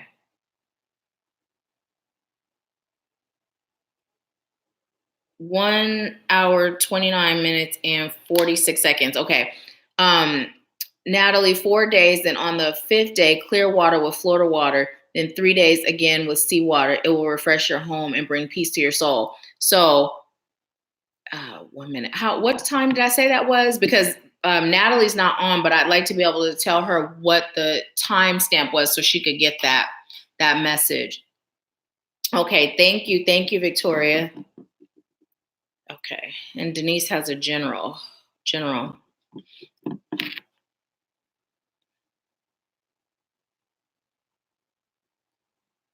Okay, what I just heard was don't get swept in, don't get caught up.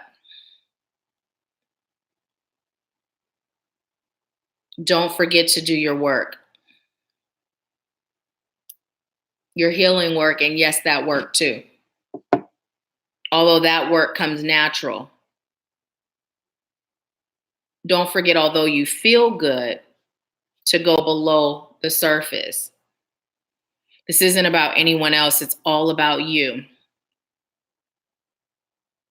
Also, get back into some sort of physical activity. Give yoga a shot.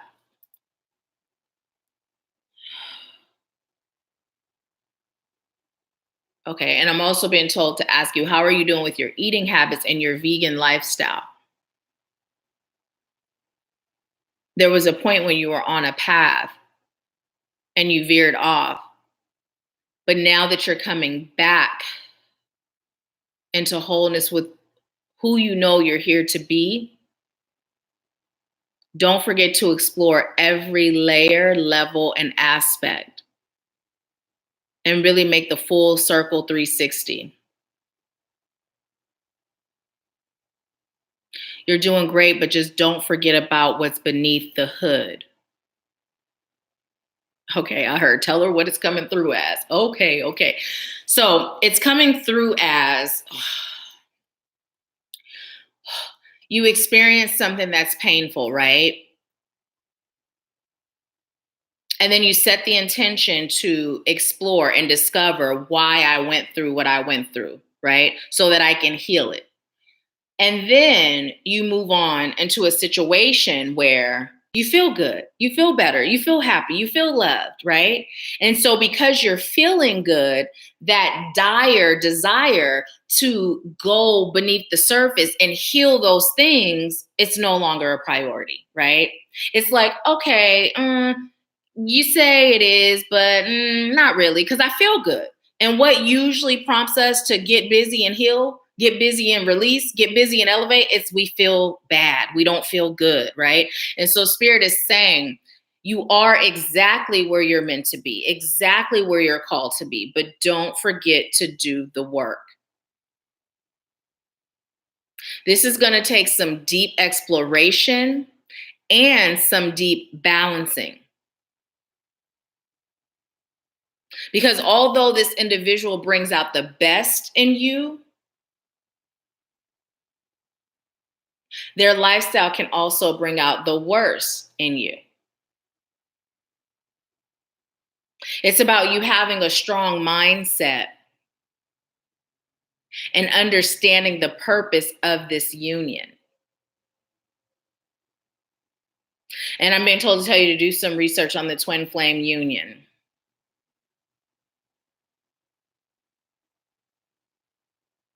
I'm hearing you are the solid ground, although at times it feels like they are.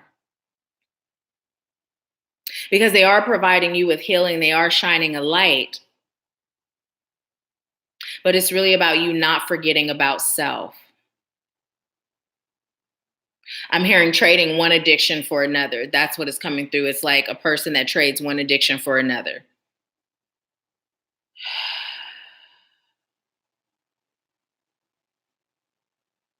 I'm being told to tell you also take time with your children, and not the time that involves, going places or spending money, but time. I'm hearing having family meetings once a week where you guys turn everything off, all electronics, all TV, and you sit and you talk, right?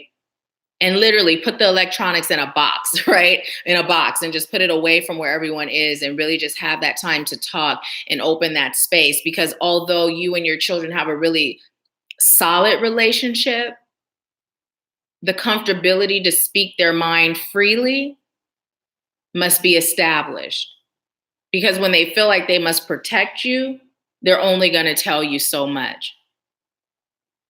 So it's important for you and for them. And also sharing. Your place of vulnerability starts with them. Because being vulnerable is something that doesn't come natural for you. Because in the past, when you've been vulnerable, people have hurt you. And it started in childhood. So it's time for you to understand that your vulnerability is your strength at this point.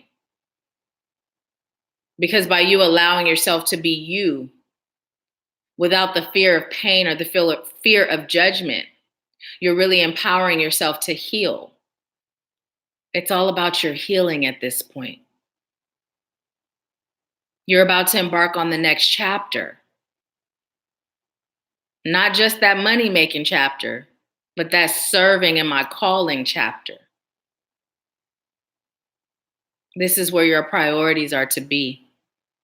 You've gained so many jewels, tools, and lessons. Now, what are you doing with them? It's time.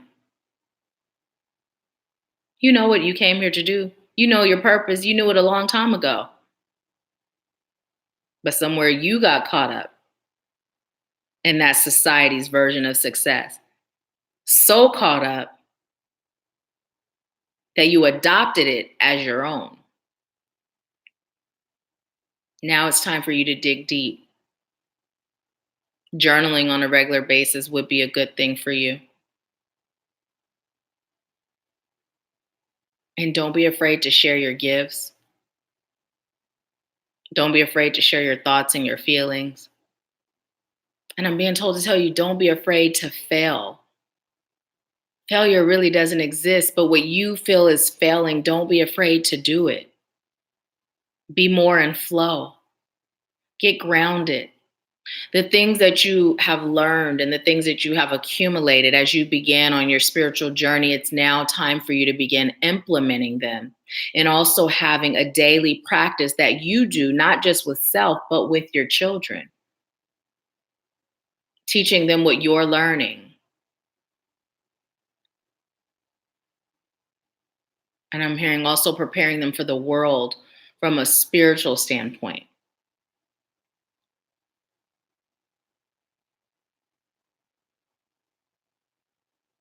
I'm hearing you've taught religion, now it's time to dig deep. You're doing an excellent job. Your guides are proud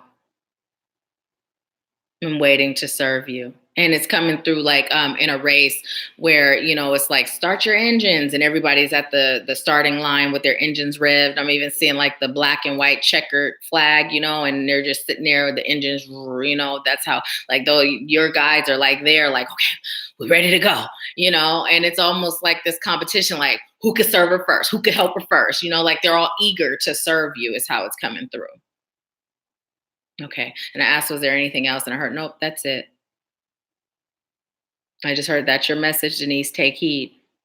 Okay, thank you. So that is your message. Thank you so much for allowing me to serve you. Let me know how it resonates. Okay, let's see what you were saying. You said, I haven't been eating a vegan. but it's serving my highest good to go back to it. You're speaking facts. What I am feeling is the numbness from pain, and the work to heal is seeking guidance from my spiritual mentor, my sister. Charisma just mentioned that last night when the three of us were laying in my bed talking about life. So caught up, I got lost in the sauce. I've been faithfully calling on my guys since the new year and feel more connected. Good, good. I'm so glad that it resonates. And yeah, because you're so welcome. Thank you so much for allowing me to serve you. And you know I'm here. So listen, I got you. But yeah, it's one of those things where we oftentimes we're so busy. You know how they say we're so busy providing a life. I know they say something like making a life, but what's coming through for you is providing a life that we forget to live life. And then even in those moments of spending time, we're not fully just all in. So like sometimes, you know, like with Maj and I, if we go places, we'll leave the phones in the console and we'll just go in and do our thing, you know, or if we're together, then I'll make it a point to let me listen to this, let me respond to this before we leave. So once we're out, then it's just me and you know.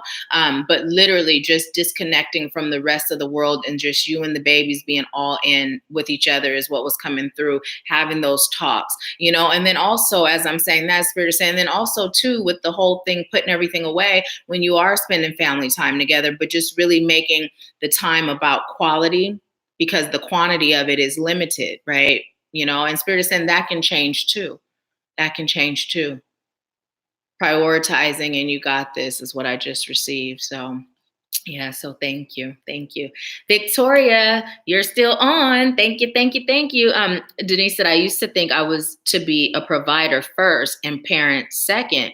That is a major shift I learned. Yes, yes, yes. Because, you know, as we're now operating in our power and operating in our truth, we understand that when we're living life according to our calling, and if we're parents, that's a part of our calling, then everything else comes, it happens, right? Because Spirit will guide us. Yes, this is a good position for you to take. Yes, this works for you. Yes, these are the great hours. But nothing that Spirit gives to us to do is going to create imbalance, right? Especially when it comes to our children, because we're called to raise these light workers so they can be the next generation. So really evaluating where there's an imbalance and allowing your guides, your ancestor Spirit to guide you on how you can create more of a balance, right?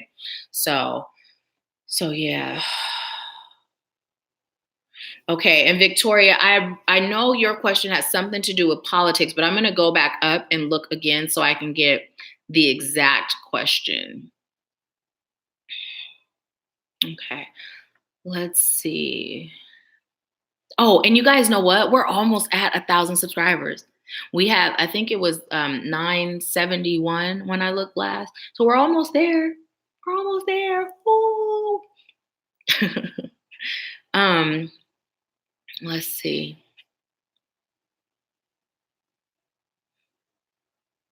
And then Charmaine, you're after Victoria, right? Are you still on?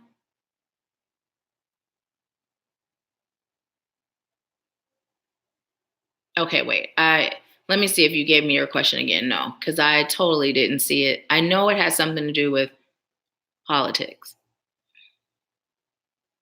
And as I'm saying that, I'm hearing, nope, politics is not for you. But we're gonna look at your question and go deeper.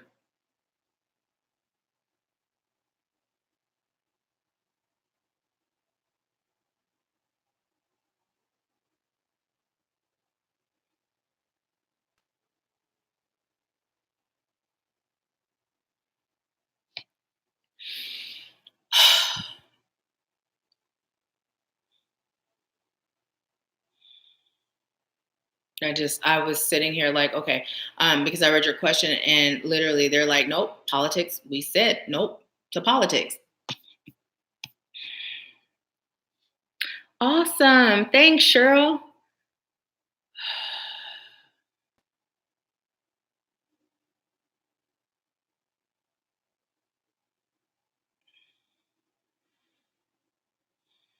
What message do you have for Victoria about her question? Okay. So it's coming through. It's not coming through in words, it's coming through more in a feeling that they're having me interpret in words, but it's coming through as, politics in itself, the energy that is involved in politics, it's almost coming through like it will suck you in and swallow you whole. Like your spirit is not built for all that low vibrating energy in one place, right? But what spirit is saying is what you're called to do is be that light that works within the light of politics, right? So there may be light workers that are in politics that you're working with, right? That you're guiding, that you're helping, that you're assisting, right? Whether you're doing it on the capacity of life coaching, whether you're doing it on the capacity of guiding, right? Whether you're doing it on the capacity of being involved in certain activities, right? That have to do with conservation or whatever else. I'm hearing spikes your interest or resonates with you on a soul level.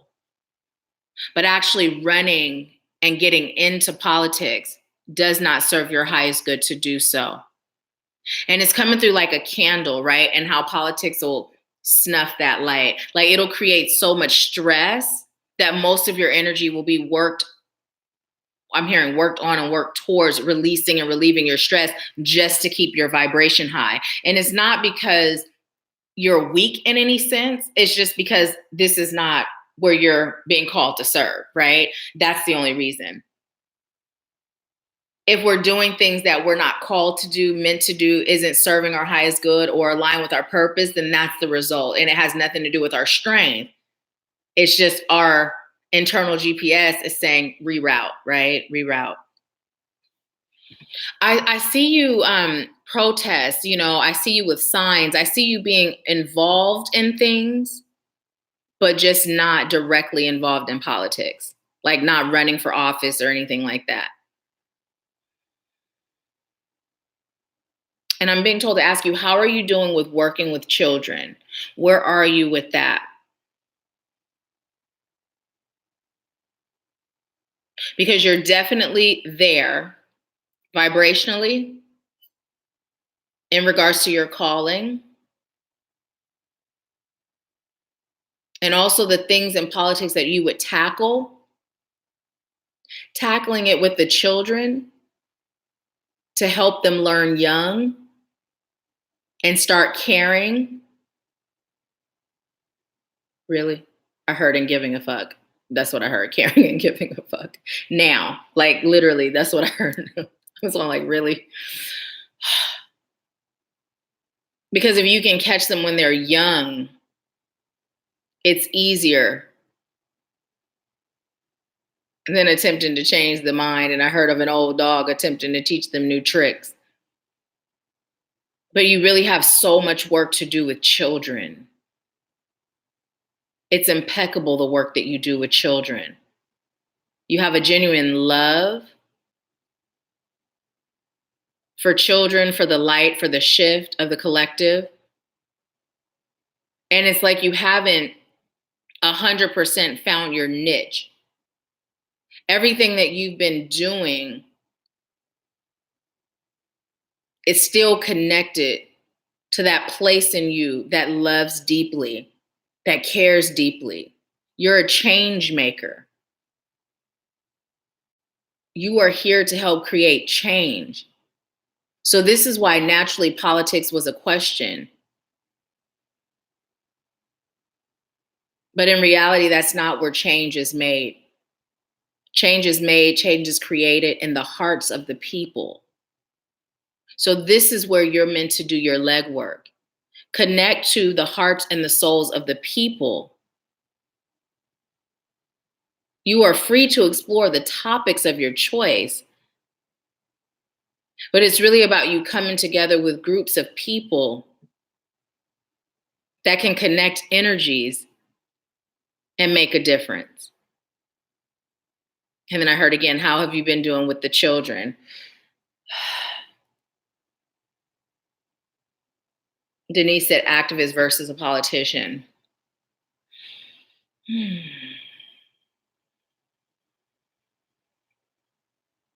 hearing you're a powerhouse. At one time, you were like a candle in the wind. but now you are the wind. You're being called to tap into that. You are the wind, right? You are the wind.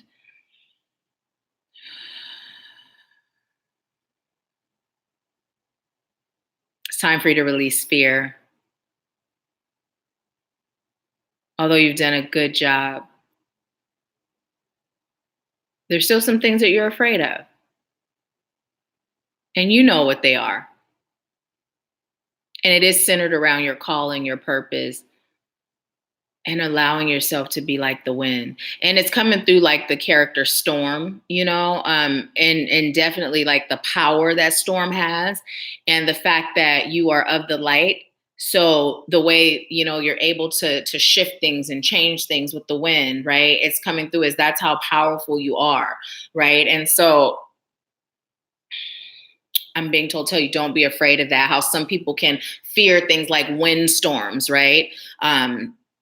Natural disasters type things, right?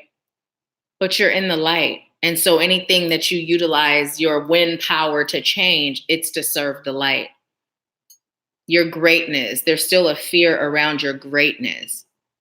So although you're not confused at all, you're You're in touch, in tune, but it's the fear. Release the fear, release yourself. You made a great choice recently. Keep standing, stay steadfast, be dedicated to your healing, and everything will unfold. Leading marches. And I just keep hearing again, making signs.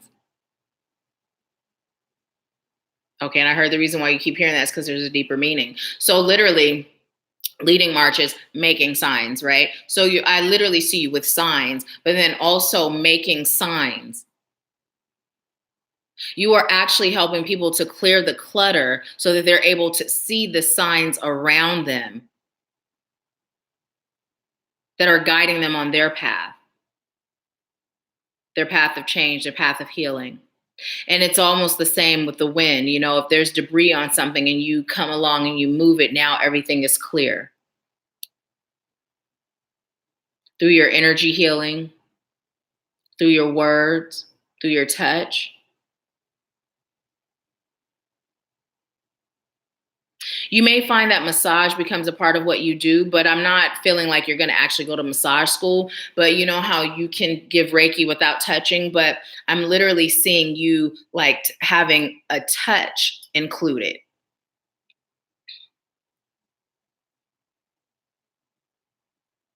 And then I just heard, but no, to answer your question, no to politics. Okay, so that is the message I got for you, Victoria. Please let me know how it resonates. And thank you so much for allowing me to serve you. So let's see. Charmaine, are you still on? I believe you were next.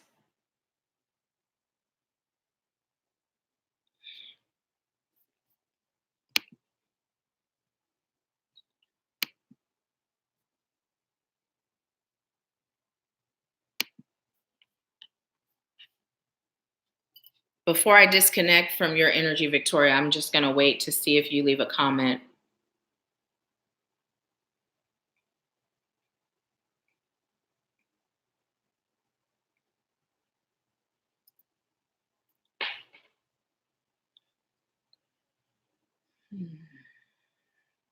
And I'm being told to tell you, drink more water, Victoria.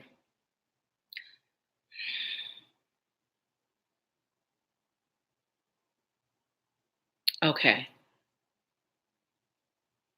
And Charmaine, let me see if you had a question or if it was a general. I'm going to go back up and see.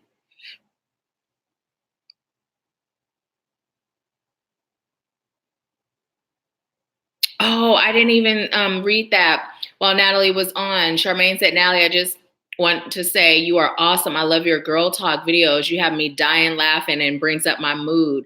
Yes, she is. She definitely is. So let's see. Hmm.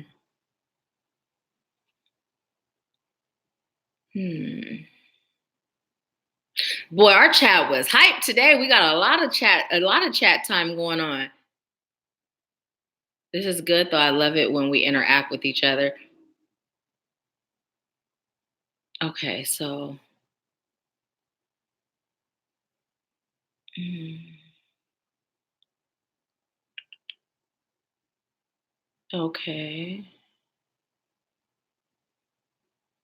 Mm,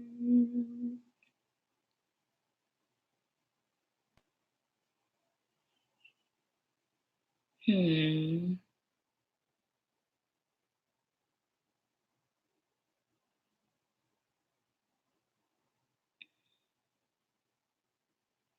Okay. Oh, okay. Yes, you are. I love you too, Victoria. You are. You are the wind. And you know what? As I'm visualizing your hair, I feel like wind. You know what I mean? Like it just feels, I feel that connection to storm. So it's beautiful. So beautiful. So yes, yes. Thank you for allowing me to serve you. Um, I'm gonna disconnect from Victoria's energy and connect to you, Victoria. I mean, Charmaine.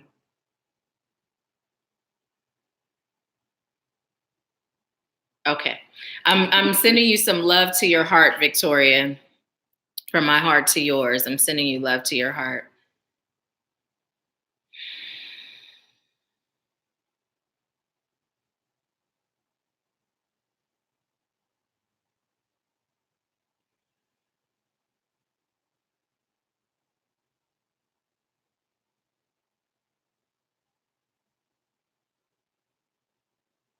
I just heard unlock the vault.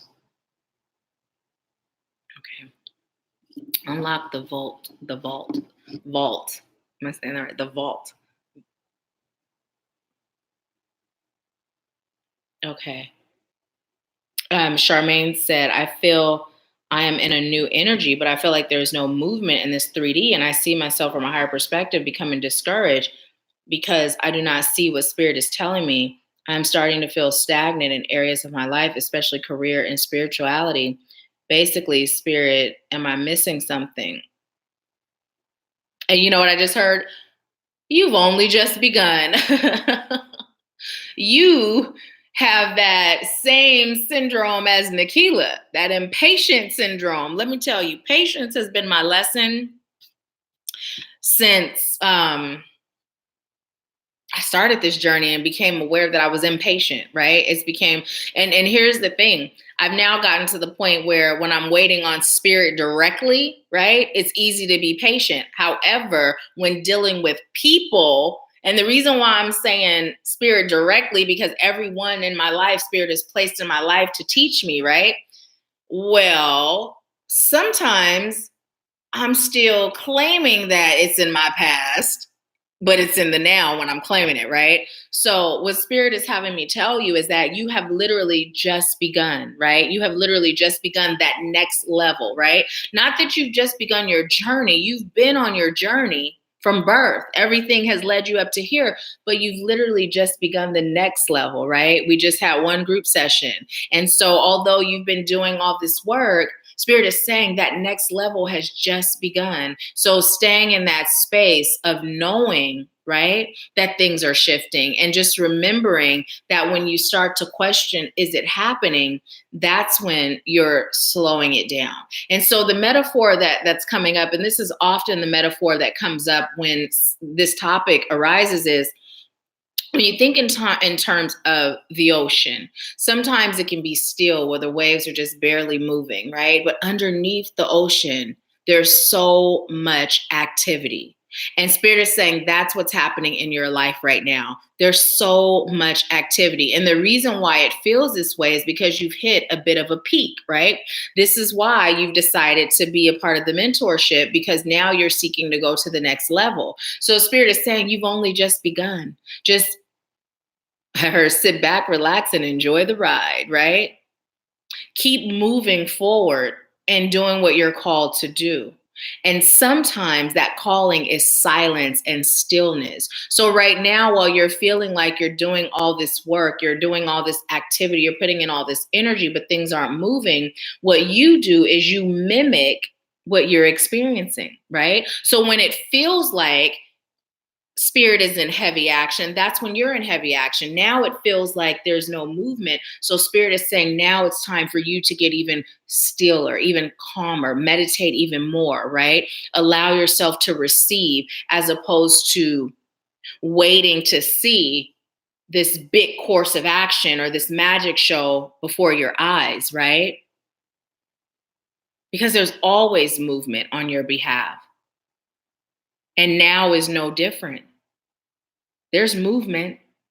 But now you're being called to be in your peace, in your calm, in your trust, in your faith, right?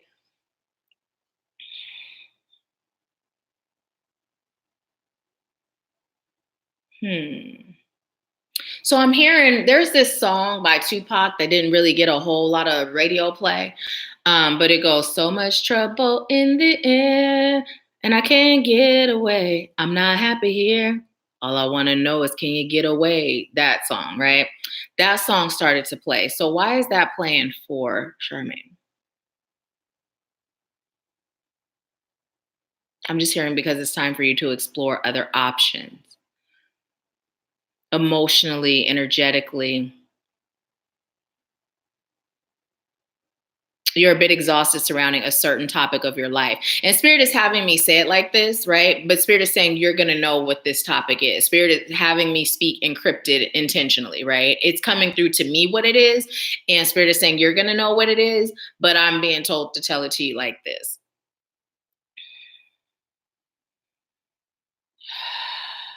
It's time for you to really come to grips, really come to acceptance.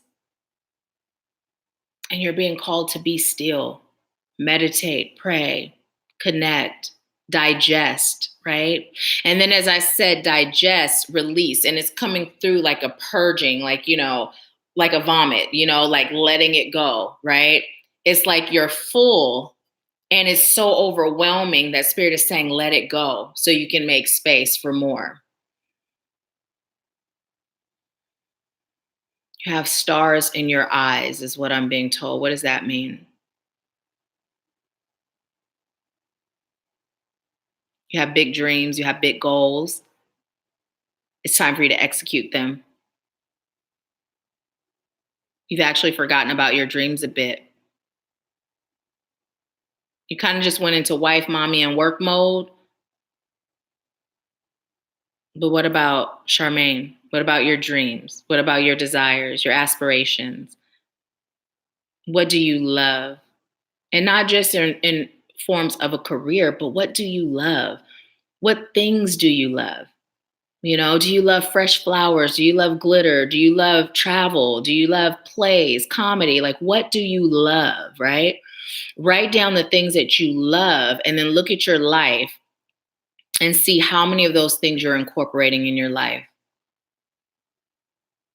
Spirit is saying right now, this stillness is a time for you to get to know you on a deeper level. You're about to do some more healing, some more shifting, some more releasing. But in order for you to move to that next step, it's about you understanding and completing the step that you're on. So just trust and know nothing is still or stagnant. You're doing the work. Now just release the fear that things are still and stagnant, the belief that they possibly are.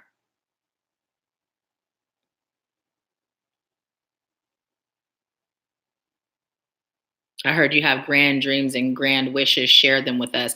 And this is your guide saying, share them with us. Like, let them know, get a little box. It can be anything. It can be a box you decorate. You can buy a box, cleanse it, and make it be like your wish box, but change it from wish to your manifestation box, or your spirit box, and literally write down, this is like you are mailing letters to the divine, right? Look at it in those terms, right?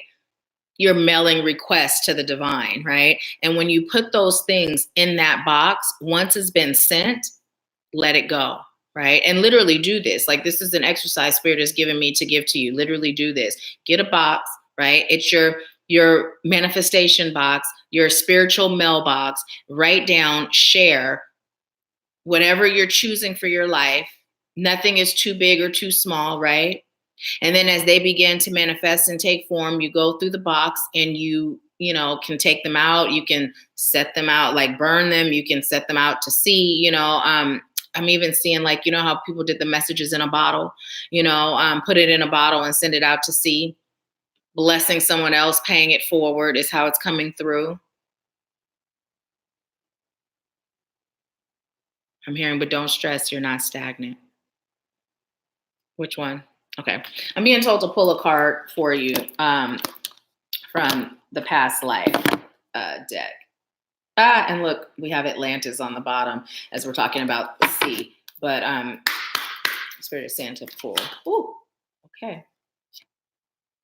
Lessons and blessings. Right? And look at the clock, the time, right? This is what we're talking about. So what Spirit is saying is right now you're still in a lesson phase, right? So your blessings are already yours, but it's about you understanding and deciphering when you're in that lesson phase. And if it seems like there's no movement, it's because there's still lessons to learn. There's still work to do where you are, right? And right now that work for you is what we just talked about. That work for you is that patience. That work for you is that being able to be still and trust. And if you look at the clock, like, we can't even look at that clock and know what time it is. Like, there's no numbers. So Spirit is reminding us that time is an illusion, right? Whose timing are you on? Are you living your life according to divine timing, or are you living your life according to 3D time, right? And you're being encouraged to live according to divine timing.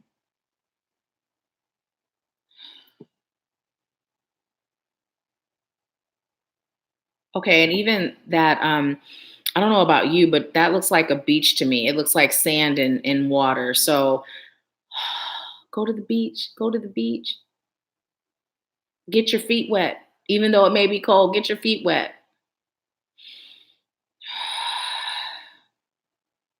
Okay, thank you. So let's see what you're saying. Um, Charmaine said, "How I want to take action now." Hey, Pat, greetings.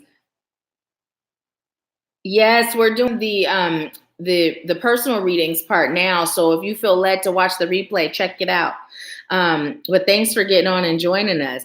Charmaine said, "Yes, it feels quiet. Yes, I know. Wow, have my intention box that I have touched since last year. Oh, well, Spirit is saying it's time to bust it out, and also cleanse the energy, right? I'm hearing, get you a new box, get you a new box, fresh new energy, get you a new box, or create a new box, right? Alice said, God box. Yes, yes. Charmaine said it's 1, 2, 3, 4 here in California. Divine order, divine timing. Everything is happening in divine order. Charmaine said, thank you, Nahkila. Beautiful confirmation. You are so welcome. Thank you for allowing me to serve you. Thank you. Thank you. So yeah, yeah.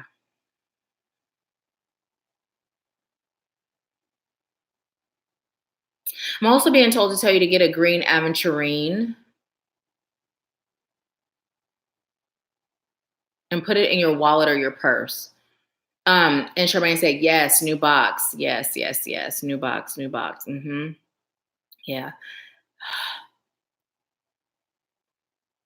And when you're in this quiet space and you're meditating more, set the intentions for whatever that is that keeps coming up in my back when I connect to your energy, that you're able to release that. This is something that you are not going to have conscious awareness of, but if you let Spirit know if it's relevant for you to have conscious awareness, reveal it. It will be revealed. You know, sometimes we can heal things with the assistance of our guides without us even knowing what that is, you know, but it can be healed. But there's something that keeps coming up in my back when I connect to your energy. So it's past stuff. Spirit did have me pull from the past life deck. I'm hearing you've been impatient for many lifetimes. Heal that, release that. Where does that come from? Right? Where does that come from?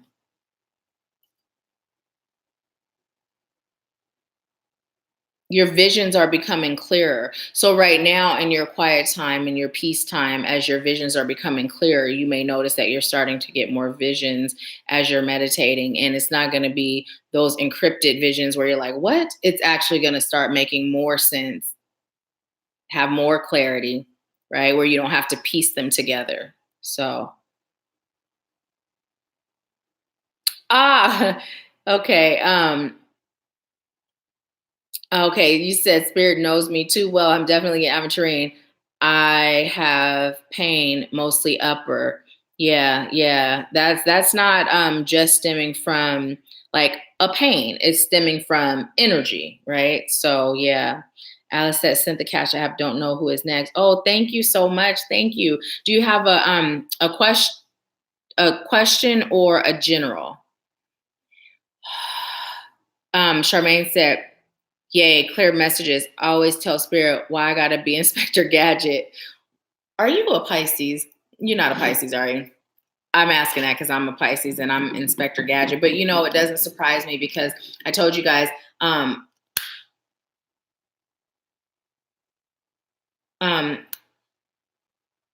220-volt spirit message and power, please. Okay, awesome. Thank you. Bring that back.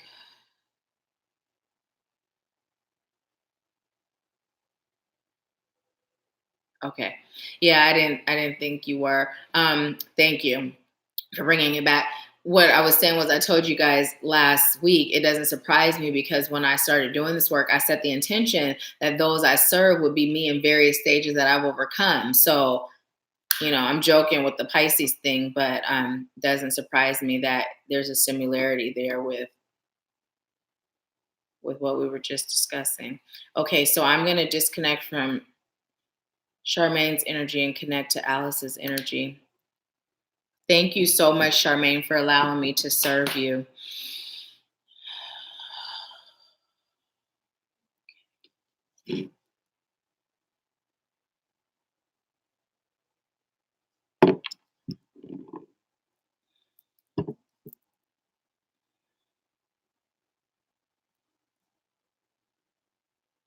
Okay, so Alice, I keep hearing references to 90s music, but the messages, the songs that are playing isn't the message. It's just the fact that it's 90s music that's playing that's relevant. Because I'm hearing get up, get out and get something, and I'm hearing self-destruction. You're headed for self-destruction. But Spirit is saying you're not headed for self-destruction.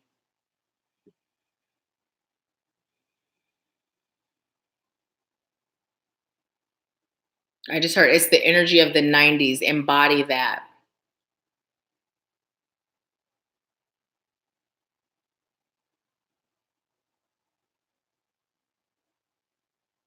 You also have an eye for guiding people away from their destructive patterns.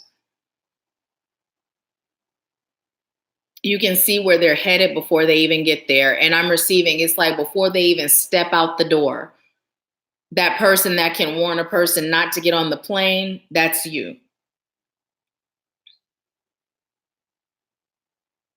So it's coming through as this is where it's meant to go deeper, right? Life mapping, helping people map out their life with the awareness of where their paths are leading or will lead. So you're able to literally sit down and have a conversation with someone where they can share their hopes, their dreams, their goals. And then you'll be able to guide them on which route to take that serves their highest good, gets them there quicker, and allows them to heal and be safe along the way. So this is actually peeling back the layer for the messages you've been receiving about life coaching, spirit guidance. You're definitely meant to tap into your gifts on a new and deeper level. There's gifts you still haven't uncovered that you possess. And I'm hearing you have so many already. I'm hearing something about angel cake also.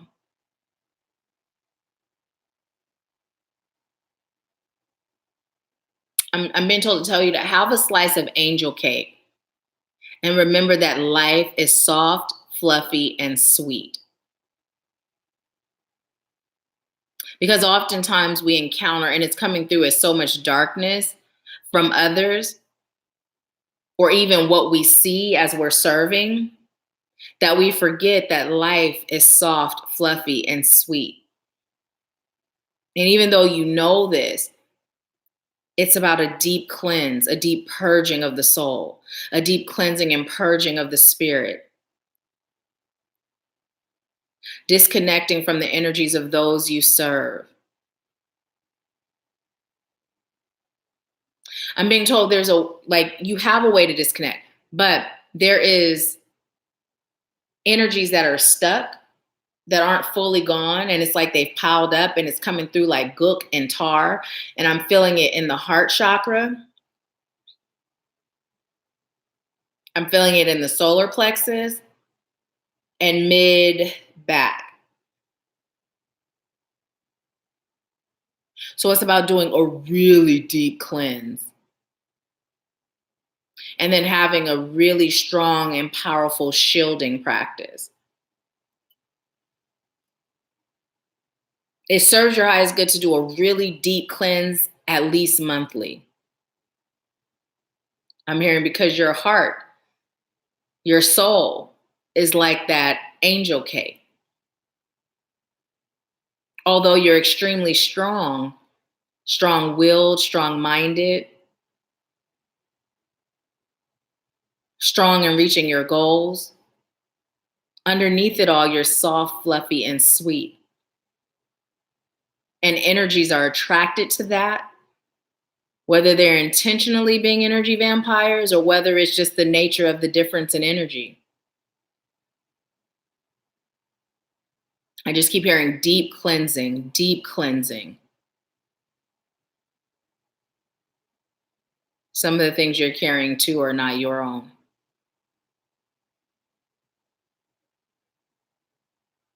I'm hearing you have past energy that's stored in a backpack, and then I'm hearing backpack, backpack, but it's not, I'm hearing it's not literal, although there are some items, right, that you have that you're being called to release. Some items from the past. Go through and do a physical cleaning too. Declutter things energetically. And part of that is releasing physical items that are in your home, in your desk, in your storage, just any place where physical items can be that don't serve you. And as you're going through, Spirit will guide you on what those things are. Some things you may feel sentimentally attached to, let them go anyway. And you'll have no problem doing what I'm hearing. What I heard, what you're told by Spirit and what Spirit tells you.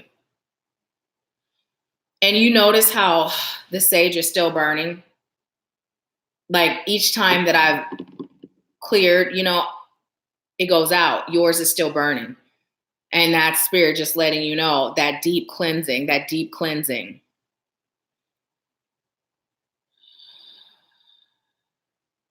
And then reinforce your protection. Reinforce your protection. If you can get some black tourmaline and put it under your bed, under your pillow, create a barrier of salt.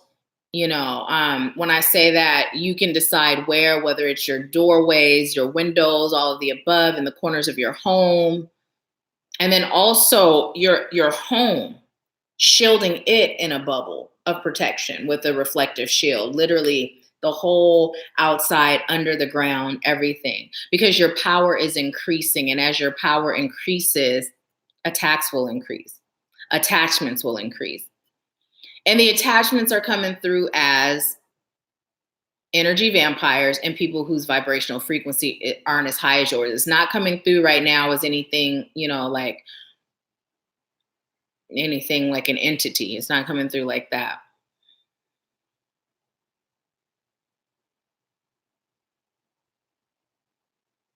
And then I just heard relax and breathe. You're calm, but make sure your physical body is relaxed. Like drop your shoulders, take a breath, drop your shoulders, treat yourself to a massage, stretch your body.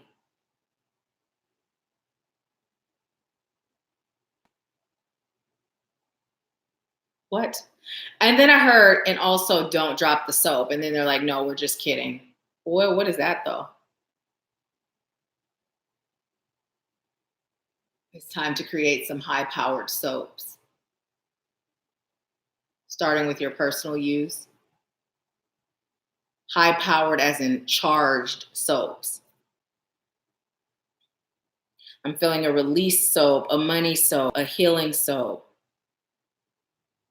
a psychic soap.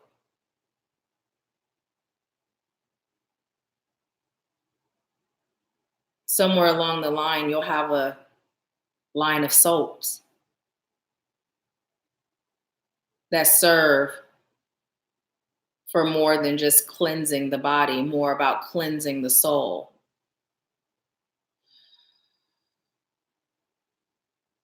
You're also able to do rituals without any training, formal training. You've been trained by the ancestors several lifetimes. And it's coming through as shamanic, but it's also coming through as, I'm feeling like a witchy vibe, but not in the sense of, you know, how some people, how people perceive a witch. Priestess, healer, medicine woman, very connected to the earth in these soaps, incorporating herbs and even spices.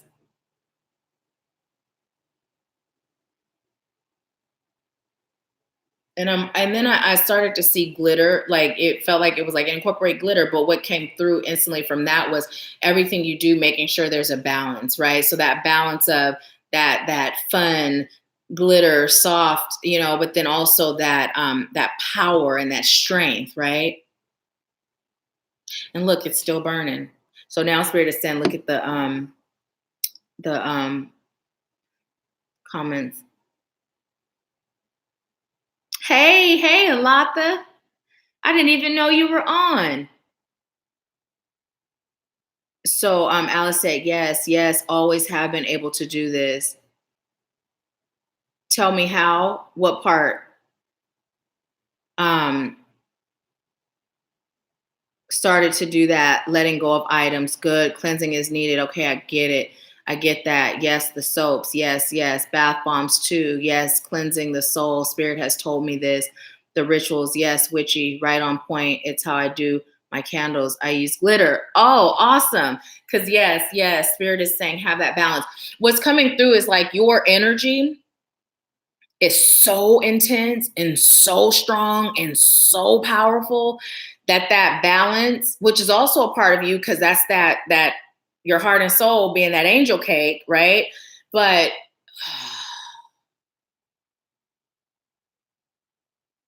I'm hearing these 3D souls are so sensitive. And what Spirit is saying is the souls that are still stuck in the 3D, the souls that still believe that's the only existence there is, right? They sometimes can't handle that, just that straight power, right? That old century ancestral, you know what I mean? Beginning of times power, right? So when there's that, like, and it's not even about like necessarily you speaking, right? Sometimes that's the case because you can be straight up to the point, right? And Spirit is saying, don't let that stop you. Just kind of, when you protect and shield yourself, just put a layer of glitter on that, right? So energetically, the glitter is like the filter between the power, right? But it helps it to be received, right? Because I'm hearing sometimes offense can be taken, but it's not like it's not like like how when two people are talking and someone says something and someone gets offended. It's not that. It's just so much power that it's like, whew, I don't even know what that was. And then it's just like, I don't like this. I don't like this. And then they put up a shield. So this is why it's important. So it's good that you're incorporating it in your candles and stuff. And Spirit is saying in everything you do. And again, it's energetic. So when you create that shield of protection, just put glitter on it. Not on your home, though.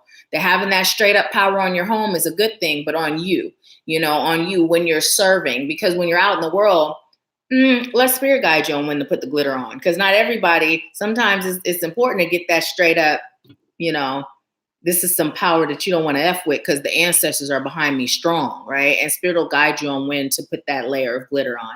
But the protecting and the shielding of yourself is an everyday thing. Look, it's literally still burning. It's still burning. So, yeah, I don't know. Can you see the smoke? Because I can't really see it on the camera. There it goes. Yeah, it's still burning. It hasn't stopped. So, yeah. Anything else?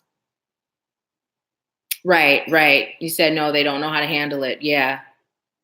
Yeah, the ancestors take over. Yes. And that's the other thing I was being told to tell you is stop being apologetic for that, right? Move out of the way, and because it's like double layered. It's like, yes, they may not be able to handle it, right? But when you're in it unapologetically, it's like that power stance, right? Sometimes when a person's an ego, they may not connect, but when they go back and their soul is taken over and no seeds have been planted, right? But when there's that apologetic, like, you're powerful and how people sometimes take it, or you don't know if, saying this is going to do this or that, then it's like it triggers something in them where it's almost like in their mind, it's now discredited you, right? So it's like stand in it in that humility, right? But no apologizing, right?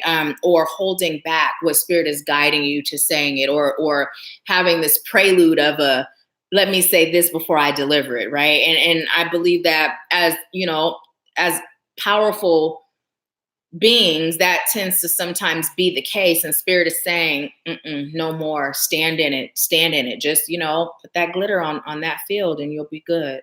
So yeah. Okay, so that is the message that I have for you, Alice, my beautiful sister. Thank you for allowing me to serve you. If you guys haven't checked out Alice's channel, please do go ahead, over and subscribe. But thank you so much for allowing me to serve you. Yes, no more apologies. No more apologies.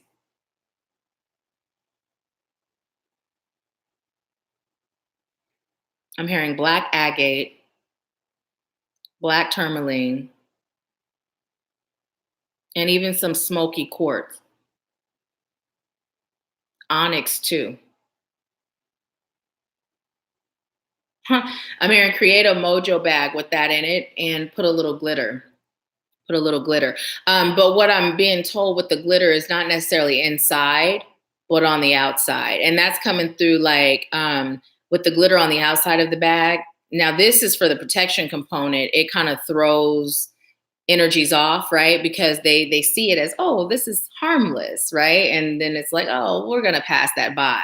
She keeps on passing me by. That just started playing. But on the inside, like let them underestimate you, right? This is coming through as the protection component. Let them underestimate you, right? I used to tell my brother, it's okay. When you step out of ego, you have no problem allowing people to underestimate you, because when they do, they show their hand, right? And you have the upper hand. So Spirit is saying, do that with the mojo bag, right? The glitter on the outside. So though it's like, oh, it's all soft, fuzzy, and sweet. And on the inside, it's like this roar, this fierce lion. So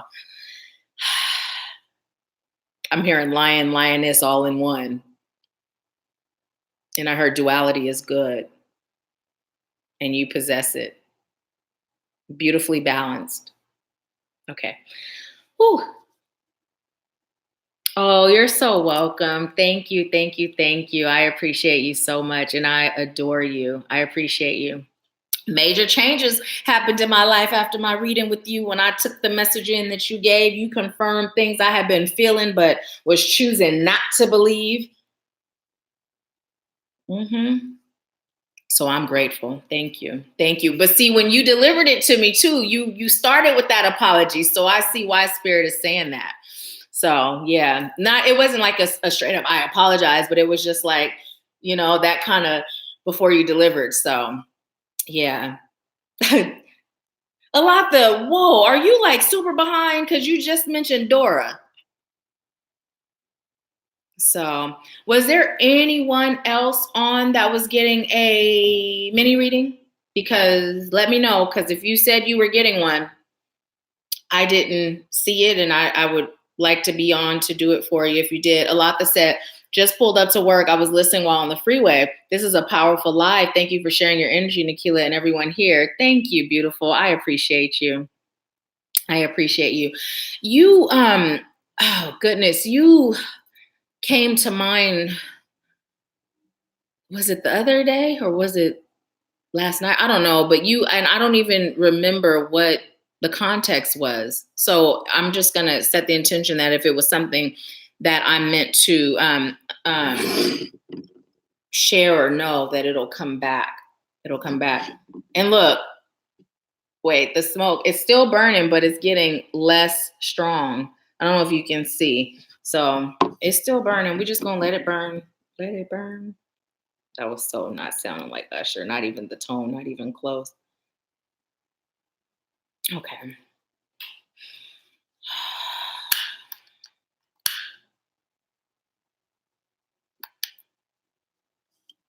Okay, so I am disconnecting from Alice's energy. And if there's anyone else on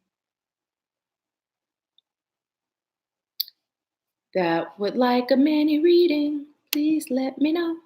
Do, do, do, do, do.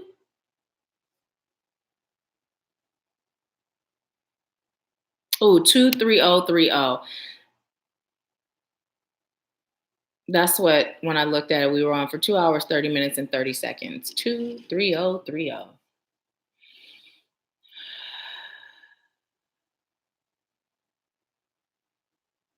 Oh, and there's 6 people on, and then there's the number 11 likes. So I'm going to look up the number 6. Spirit's telling me to share the number 6 with us.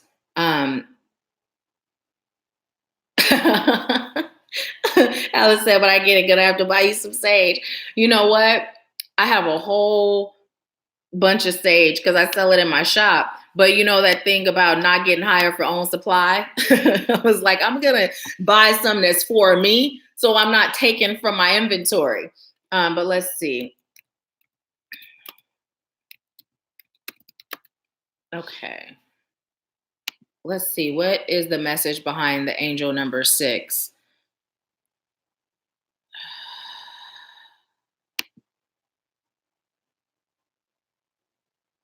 I did relight it just now, though, because I figured at first it was burning and it started to lessen. And I was like, oh, it's burning. I'm going to disconnect energy. But then Spirit was like, no, that's still in the energy of Alice's energy. So go ahead and relight it and do the disconnecting. So angel number 6 is related to the vibrations and energies of unconditional love, balance and harmony, home and family, domesticity, parenthood, guardianship, service to others, selflessness, responsibility, nurturing, care, empathy, and sympathy, self-sacrifice, humanitarianism, the ability to compromise, emotional depth, honesty and integrity, adjustment, stability, poise, protection, firmness, healing, idealism, justice, conscientiousness, burden fearing, solution finding, problem solving, seeing clearly, teaching, convention, curiosity, peace, and peacefulness, circulation, grace and dignity, simplicity, reliability, material needs and economy, providing and provision, agriculture and growth, musical talent. Number 6 relates to problem solving and signifies the need for stability in all aspects of your life. Excuse me, really quick. Honey, take your shoes off really quick. And before you get undressed, take that downstairs to the office, please. Thank you. Okay. They're doing a drawing and it has to be in by 5:30. So, you know, I'm setting the intention I'm going to win. I think it's like a bottle of wine and something else special. So, so let's see. Angel number 6 brings a message from the angels to keep a balance between your material goals and aspirations and your spiritual inner self. Respect yourself and others by taking responsibility for your own life and be honest and fair in all of your dealings. Be grateful for what you have already. And as an attitude of gratitude, encourages further positive abundance in your life. So that is a really powerful message for all of us. And you know what's so funny is um Spirit was also bringing through the number of 666, right? And how so many of us have been taught that that's the mark of the beast. But I'm being told to tell you the number 6, with all of that energy we just got, is multiplied by 3, but also look up the number 666 so you can actually get the meaning of it. Very powerful. And again, we're taught to fear it because it is so powerful. So, oh, Alice said it's my number 66, healing. Awesome. Balance. Yes. Yes, yes, yes. Service, love. Yes. Yes. Amazing, amazing.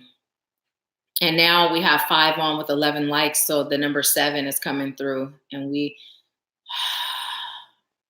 you know, it's a powerful, powerful number of completion and divinity and healing. So, and it's 404. Spirit is just talking to us the numbers right now. Thank you. My son looked at me like, I just got home. Let's see. Cheryl said, I'm connected to the number 6 in a lot of ways. Alice says 66 for reading, 6 for service. Awesome, awesome, awesome. Yeah. And you know, seven is my number that I'm really connected to. It's my destiny number, which I didn't realize when 7 was like my favorite number all my life. And you know, and now I understand why when I think in terms of my life and major things, it's been in multiples of 7. So, like for instance, let's see, I lived in California the first 21 years of my life, right? It's a multiple of 7, isn't it? 21, or actually, is it? I don't know. 7, it's 7, multiple 21. My brain's off. But then I moved to Washington and was there for 21 years, right? And then I met my twin flame in 05, which equals 7.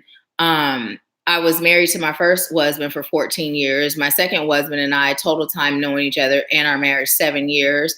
Yeah, just whenever I'm thinking about, you know, lately I've been working on, I shared with you guys earlier, with that healing in that love department. So whenever I'm in the midst of thinking about my twin or something dealing with that, I look up the number 7 is somewhere, whether it's on the screen, whether it's, you know, on my phone, it's somewhere, you know. And so I'm like, okay, Spirit, I realize that you're showing me this is a part of the journey. This is a part of the healing. This is a part of the growth. But yeah, all the major life events of my life have happened in multiples of 7. So yeah, I was born in 77. And you know what else is pretty cool? I was born at 10:19 p.m. So 10:10, endings and new beginnings. So I thought, oh, that's pretty cool. But yeah, now we're just chatting.